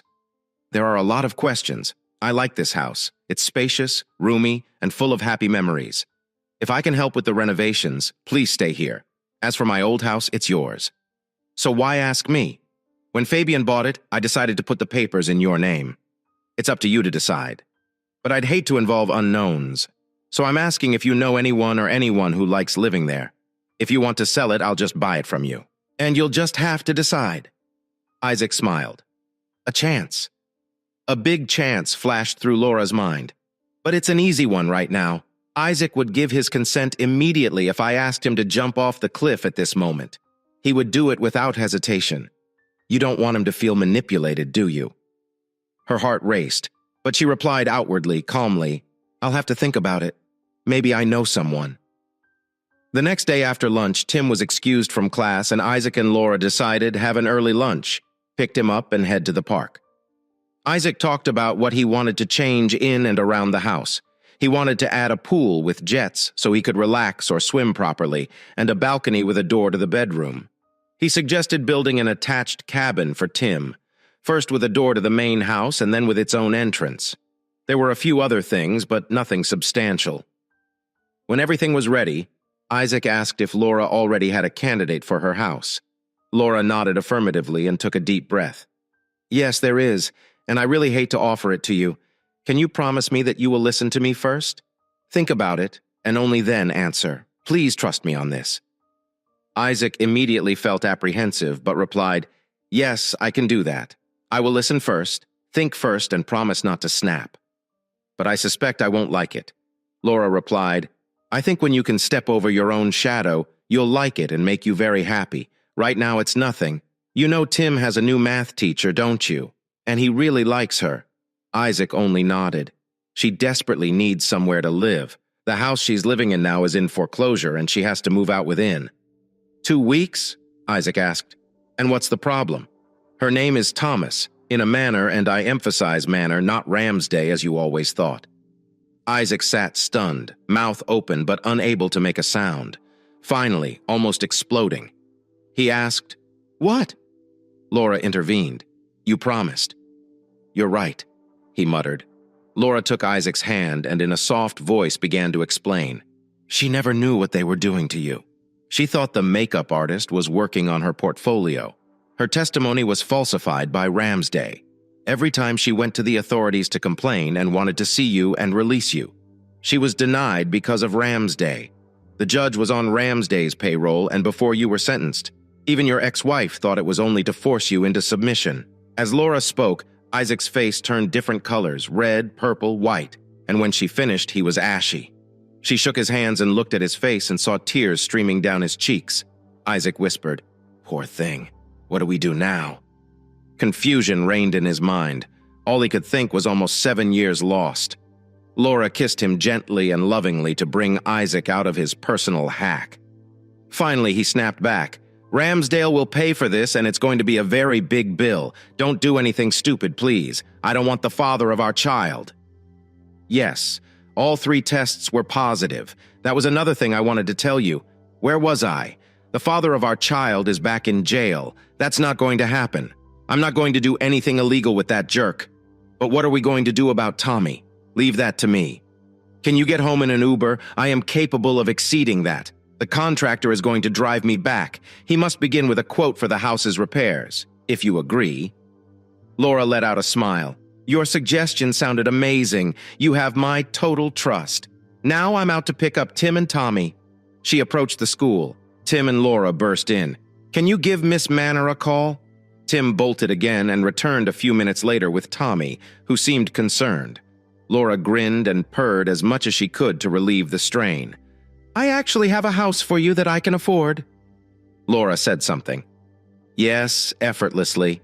We'll hop in and take a look right away. Yes, why wouldn't you? Tommy made her mind up.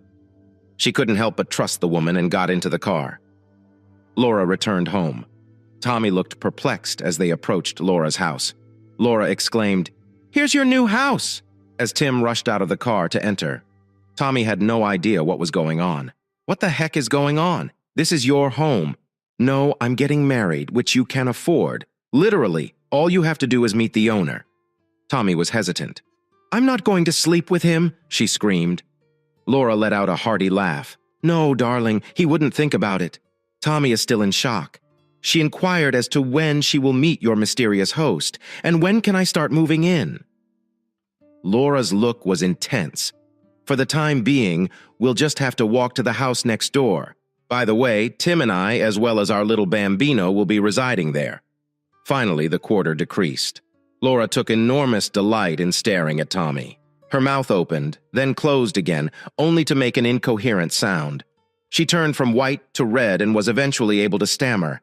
My, and mine? Your dad? Yes, he is eager to meet you. We are getting married since your younger half-brother or sibling is on its way. Laura exclaimed joyfully. Tommy felt a wide range of emotions, including joy at having a decent location to live. She is overjoyed to be able to meet her father and surprised to be a big sister. But there was also exhilaration because she hadn't had anything to say to her father in nearly 7 years. She had practiced complete speeches and created scenarios for their reunion, but she couldn't think of a single one.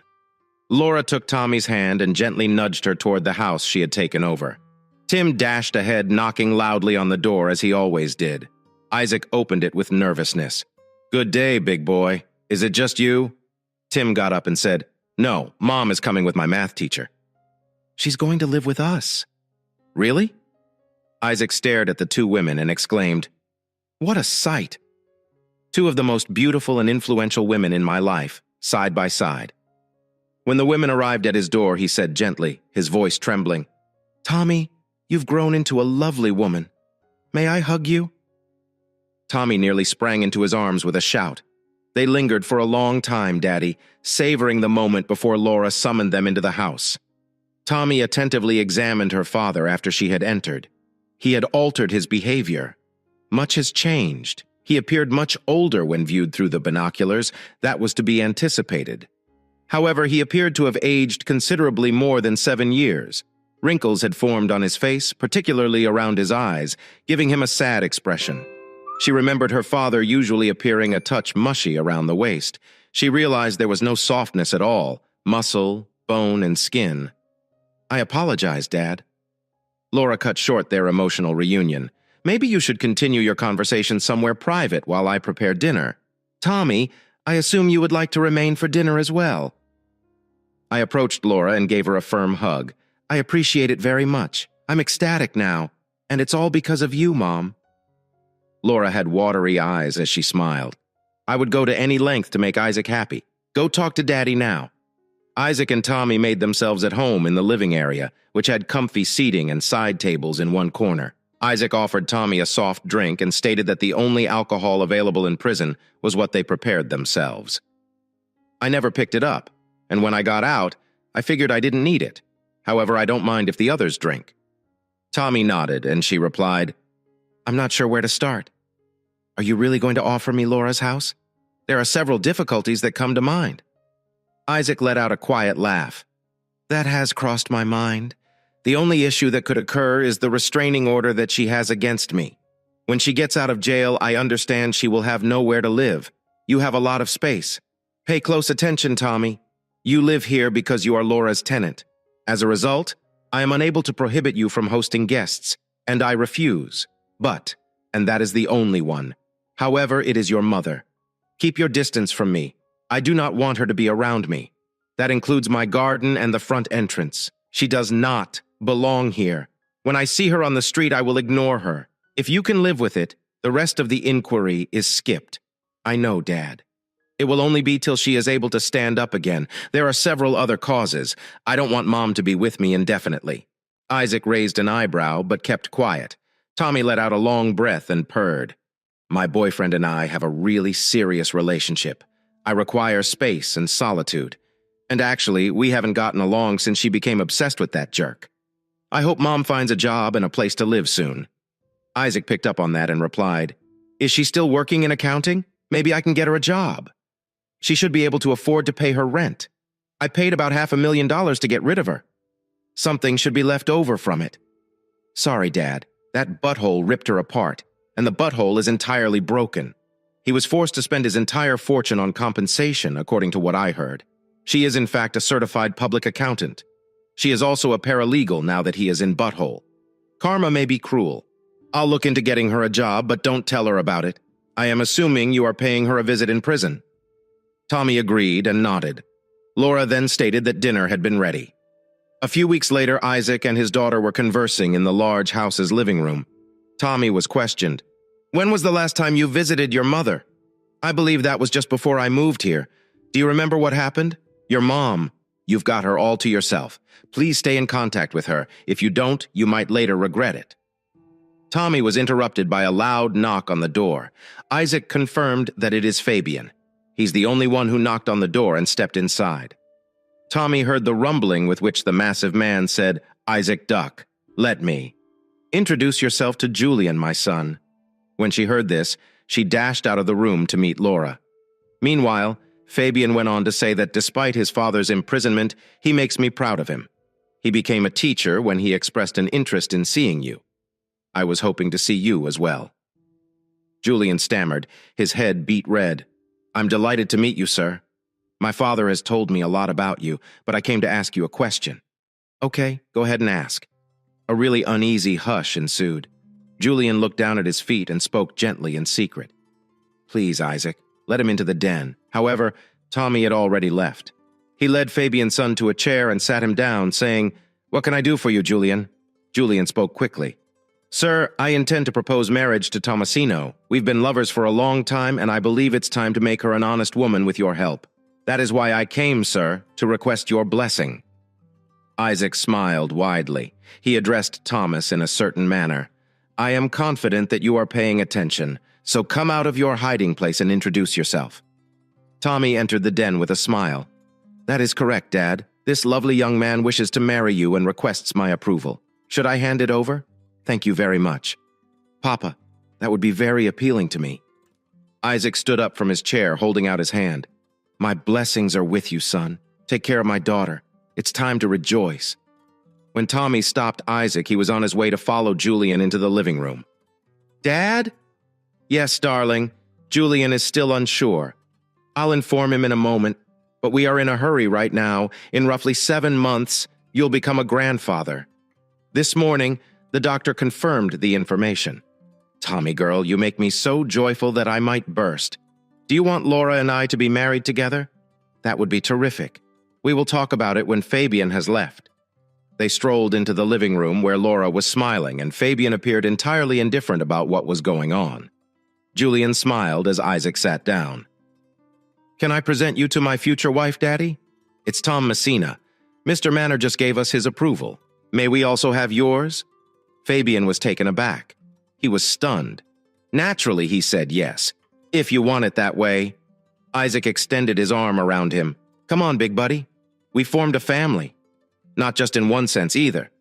Who would have guessed it across from them?" Julian had a perplexed expression. Tommy smiled as he spoke to Julian. "Yep, you're going to be a father. When we agreed to stay together, we also decided to have children while we were young. As a result, we gave up using condoms. Julian's first shot landed squarely on target. So, Mr. Small, you'll have a daughter and a grandson." Lydia took a seat in front of her kid 2 weeks later. "Tommy, you look stunning." "Okay, Mom. I have a place to reside and am planning to marry. I'm doing well in life. That's okay. What is your place of residence? When is the wedding happening?" She gave the location and liked seeing her mother's face light up when she recognized it. "It's not far from Isaac's old home." "How are you going to pay for this?" "It's adjacent to Dad's. He continues to reside there. When I discovered him, we were reunited." Despite herself, Lydia got fascinated. "What method did you use to find him?" "It was all luck. His roommate's son, Laura, was one of my students. He showed me the small robot and explained that he had built it with his neighbor. When I saw the address, I went to investigate. Laura noticed me following her and approached me asking what I was doing. I explained, and she and I communicated a few weeks later to address your inquiry. I'll claim that my father owns all 5 homes in this area. That is why I am able to afford it." Lydia fell silent, attempting to process the information she had just heard. She inquired tentatively, "When exactly is the wedding taking place? We are awaiting your release from jail. You are invited because you are still technically my mother." Lydia's expression brightened. She would see Isaac again, and he couldn't say no to his daughter's wedding. Perhaps she'd try to speak with him. Who knows what will happen? She inquired about it with her daughter. "Can I stay with you once I've been released? I have nowhere to go. The house has already been sold. I'm also looking for a new employment." Tommy breathed deeply. She didn't want Lydia to know that her father had already handled the situation. She just answered, "You are welcome to live with me until the baby arrives. I will need a room by then, in terms of employment. Have you contacted the ex-con service? They specialize in assisting convicted individuals in obtaining employment or starting a business. This is your child. Are you having a baby? Why didn't you tell me that right away based on how you're talking to me? I believe you are still upset with me. Are you unable to forgive me?" Tommy was taken aback for a time. "She actually does." "That's foolish," she said, her rage unchecked. "Mom, I only have one because Dad tells me so. Mom and I must keep in touch, otherwise you'd have seen me the last time you went to jail. You cost me more than 6 years with my father, and why is this the case? You were too selfish and cowardly to do what was right. And while we're on the subject, I talked a lot about everything with my father's girlfriend. I have no idea how you fell for that butthole when you had my father. How did you accomplish that?" Lydia was the next to be taken aback by the onslaught. She maintained her silence. She knew she was going to have to deal with some significant difficulties with Tommy. Isaac had a girlfriend, which surprised her. She never imagined Isaac would be able to transition to a new life so swiftly after being released. She also didn't expect him to return to the house that had caused him so much grief, knowing that it had been trashed since she had visited it after her split from Peter. She also questioned how he had come up with so much money to refurbish it. Lydia went back to her cell when Tommy left. Tommy's harsh comments were still ringing in her head. She had left Peter almost immediately when it became evident that she had been plagued and the money had vanished. He wanted Isaac out of the way, not only because he needed her, but also because he required a location for his smuggling activities. Lydia had attempted to be a good mother to Tommy, and assumed Tommy's nearly antagonistic attitude toward her was due to puberty. She realized how much she had upset her daughter, who appeared to be much more attached to her father than she had previously imagined. Tommy's comments had shattered her soul. Lydia was furious that Tommy was pregnant but hadn't told her. She announced her wedding shortly after. Lydia understood she had a massive chasm to cover before Tommy would open up to her again. Lydia sat in her room at Tommy's. It wasn't a warm greeting, but it was welcome nonetheless. Tommy did not hug her, but he did say, "Welcome back, Mom. You're a guest here. I'd like to introduce you to Julian Small, my future husband and child's father." Tommy moved on once the introductions were made. "You are welcome to utilize everything in this house while hunting for work. You are welcome to use the laptop I placed in your room. Have you already contacted ex-cons?" Lydia stared down at her feet and said, "I tried, but they weren't interested in me. I seems to have been banned. Nobody wanted anything to do with me the entire time I was there. I'll check with Dad. Perhaps he knows why you have not been contacted." Julian made a comment. He, among others, gets the last word on who is hired through Dexcom services. He also stated on Isaac's behalf that you would be treated politely and that you would not be harmed. Otherwise, you would have an extremely hard journey. Isaac is very well liked. What is your father's relationship with my husband? He is my former spouse. I understand what you are thinking, Mom. You shouldn't even try it. Dad isn't interested in you. Nothing. Do you see what I mean? Tommy cut her off aggressively, phrasing it more like a command than a question. Julian continued his narration about Isaac and Fabian. Lydia had another piece of the puzzle fit together. That's why she found it easy. It was as simple as it could have been. She decided to unwind for a while, but deep inside, she yearned to be with Isaac again. Tommy knocked on Lydia's door and notified her of a visitor. Lydia went downstairs, shocked. In the corridor, there was a large man. Julian was taller than him, but this man was twice as wide. Gora turned around and greeted everyone in a low, ringing voice. "Hello, everyone. This is Fabian Small. Julian informs me that you did not receive a response to your job application." "Yes, exactly. Everyone was avoiding me like the plague. You should be avoided." "Yes, exactly. Your association with Peter Ramsgate exposes you to risk. That's why I wanted Isaacs to come out about it. He was conscious of his responsibilities. He was in charge of the evidence that led to your detention. When Ramsdale discovered who had given the proof that led to his eventual demise, he began threatening you and my future daughter-in-law, so we had to isolate you. Now I understand you're looking for work. Is this accurate?" "Yes. I was a certified public accountant and paralegal until we were both jailed. Paralegal, accountant, good, good. I own and operate a firm that provides security services and systems. My firm and trust are both ex-convict investors. A financial expert is required. I am able to provide you a reasonable income. We are hiring you for a month. Following that, if you demonstrate your capability and compatibility with our personnel, you will be assigned a specific contract and provided with housing. It's free to rent. There is one requirement under the no. Are you going to contact Isaac? I'm your immediate manager. Can you agree? Do I really have no choice?" "I am in agreement, without a doubt. You have a choice. Refuse." Lydia was silent for a little period. She was taken aback by Isaac's lack of interest in her, despite the fact that he cared about her immediate needs. Fabian was asked about it. "The solution is straightforward. This is what we strive to provide for all ex-prisoners.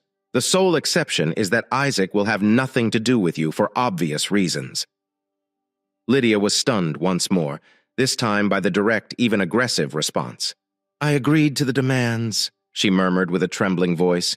Fabian hadn't expected anything else, so he said, "Good. Julian will drop you off at our office tomorrow to sign contracts and go through the human resources process. We will arrange for you to hire a compact automobile. We have a garage available to supply employees with a quality car at a reasonable price.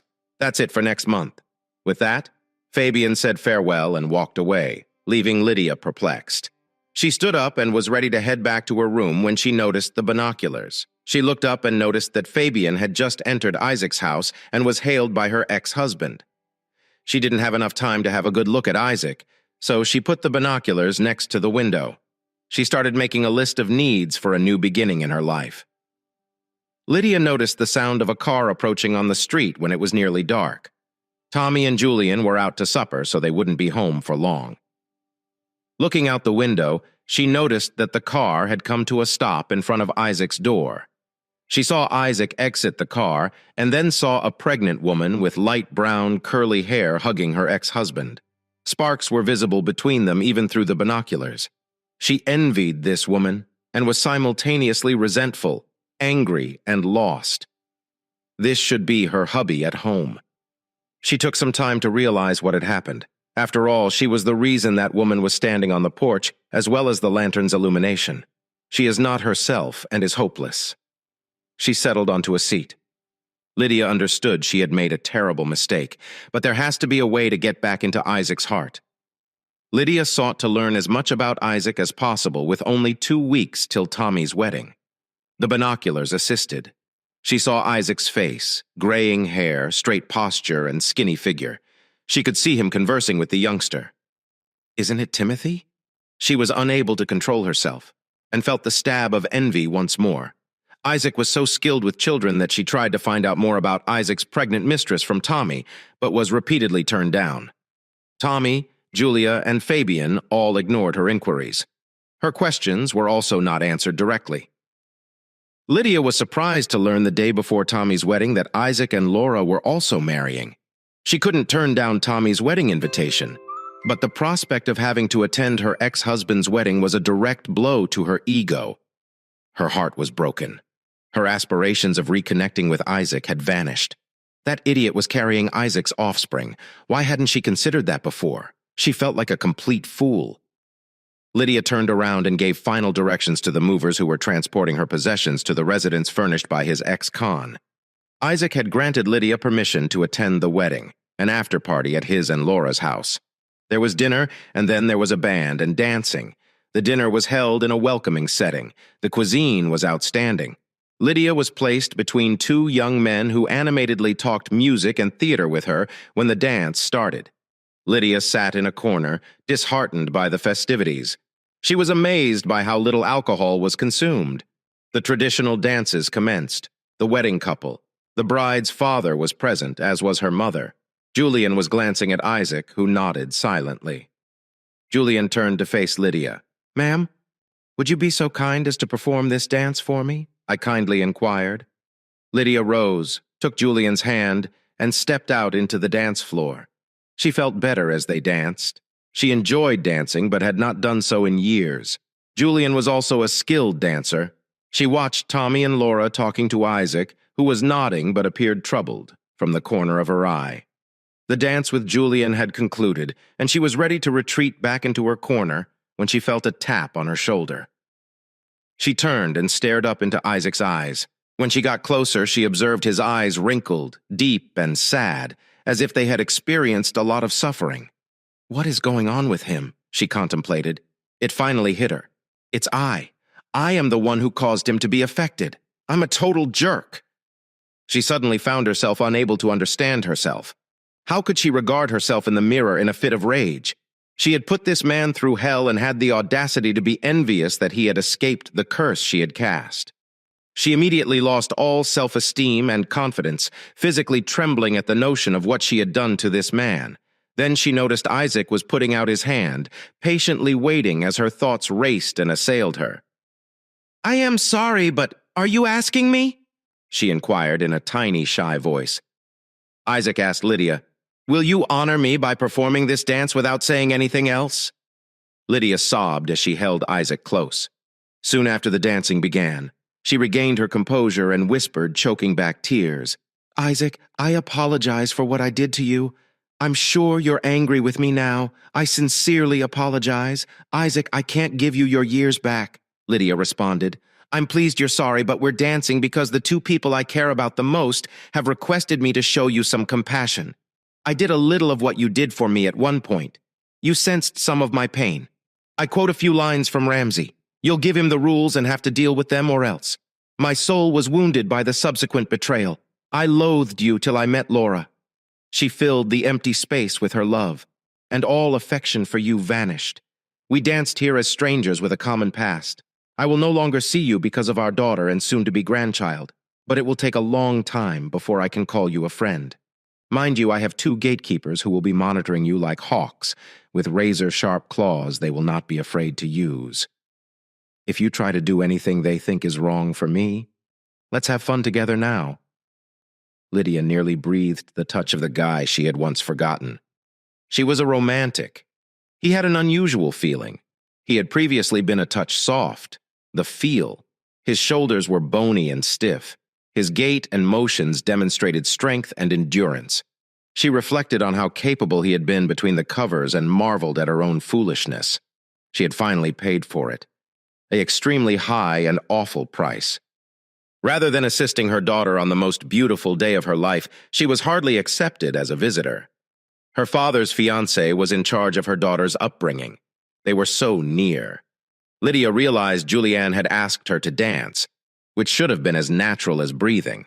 However, Isaac's permission was required, and her daughter and his wife had to instruct Isaac to walk over his shadow.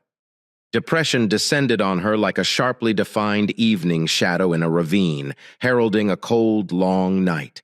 She shuddered as she clung to Isaac, the man she had betrayed and lost. She cried over everything she had let go of. Isaac witnessed the transformation of a proud and beautiful woman into one who was broken and insecure. He'd had enough of her. She had to fight for her right to return. He said quietly in her ear, just as he had done before, "There are people who will help and support you. I've covered the basics. You are responsible for the remaining steps." The dance came to a close. Tommy approached her and said, "I can see that this has been very emotional for you. Do you wish to stay the night? I don't believe I should drive right now. I don't want to lose my mom. Or should I have someone drive you home?" Lydia accepted the offer to be driven to her new home, and Ben and Anna did so before they arrived. Anna turned around in her seat and looked at Lydia. She said, "You are alone and friendless. You did wrong, and you will pay for it for a long time. We all saw that tonight. You finally realized what you did to Isaac. Instead of putting up with the inconvenience and dealing with the consequences. That was Isaac's goal. He completely destroyed Ramsdale. That man is in for a heck of a time in prison, and not in a good way. But Isaac is not about to deprive his daughter of a sane mother. That's why on Isaac's behalf, we're offering you counseling. It will help you understand why. You went down the wrong path and deal with the consequences. All you have to do is think about it. And if you agree, tell Fabian when Lydia arrived, she entered the dark house, took off her coat and sank down on the sofa there in the darkness. She was released. She began to sob as all her emotions swept over her. Remorse and a deep sense of loss came to the forefront, and it was all her fault. Isaac had been hurt, but had moved on and found new happiness. Now it was up to her to try to do the same. Thank you for listening to today's story. If you enjoyed this essay, please like it and subscribe if you have not already done so. If you have a story to tell about your or another person's situation, please contact me.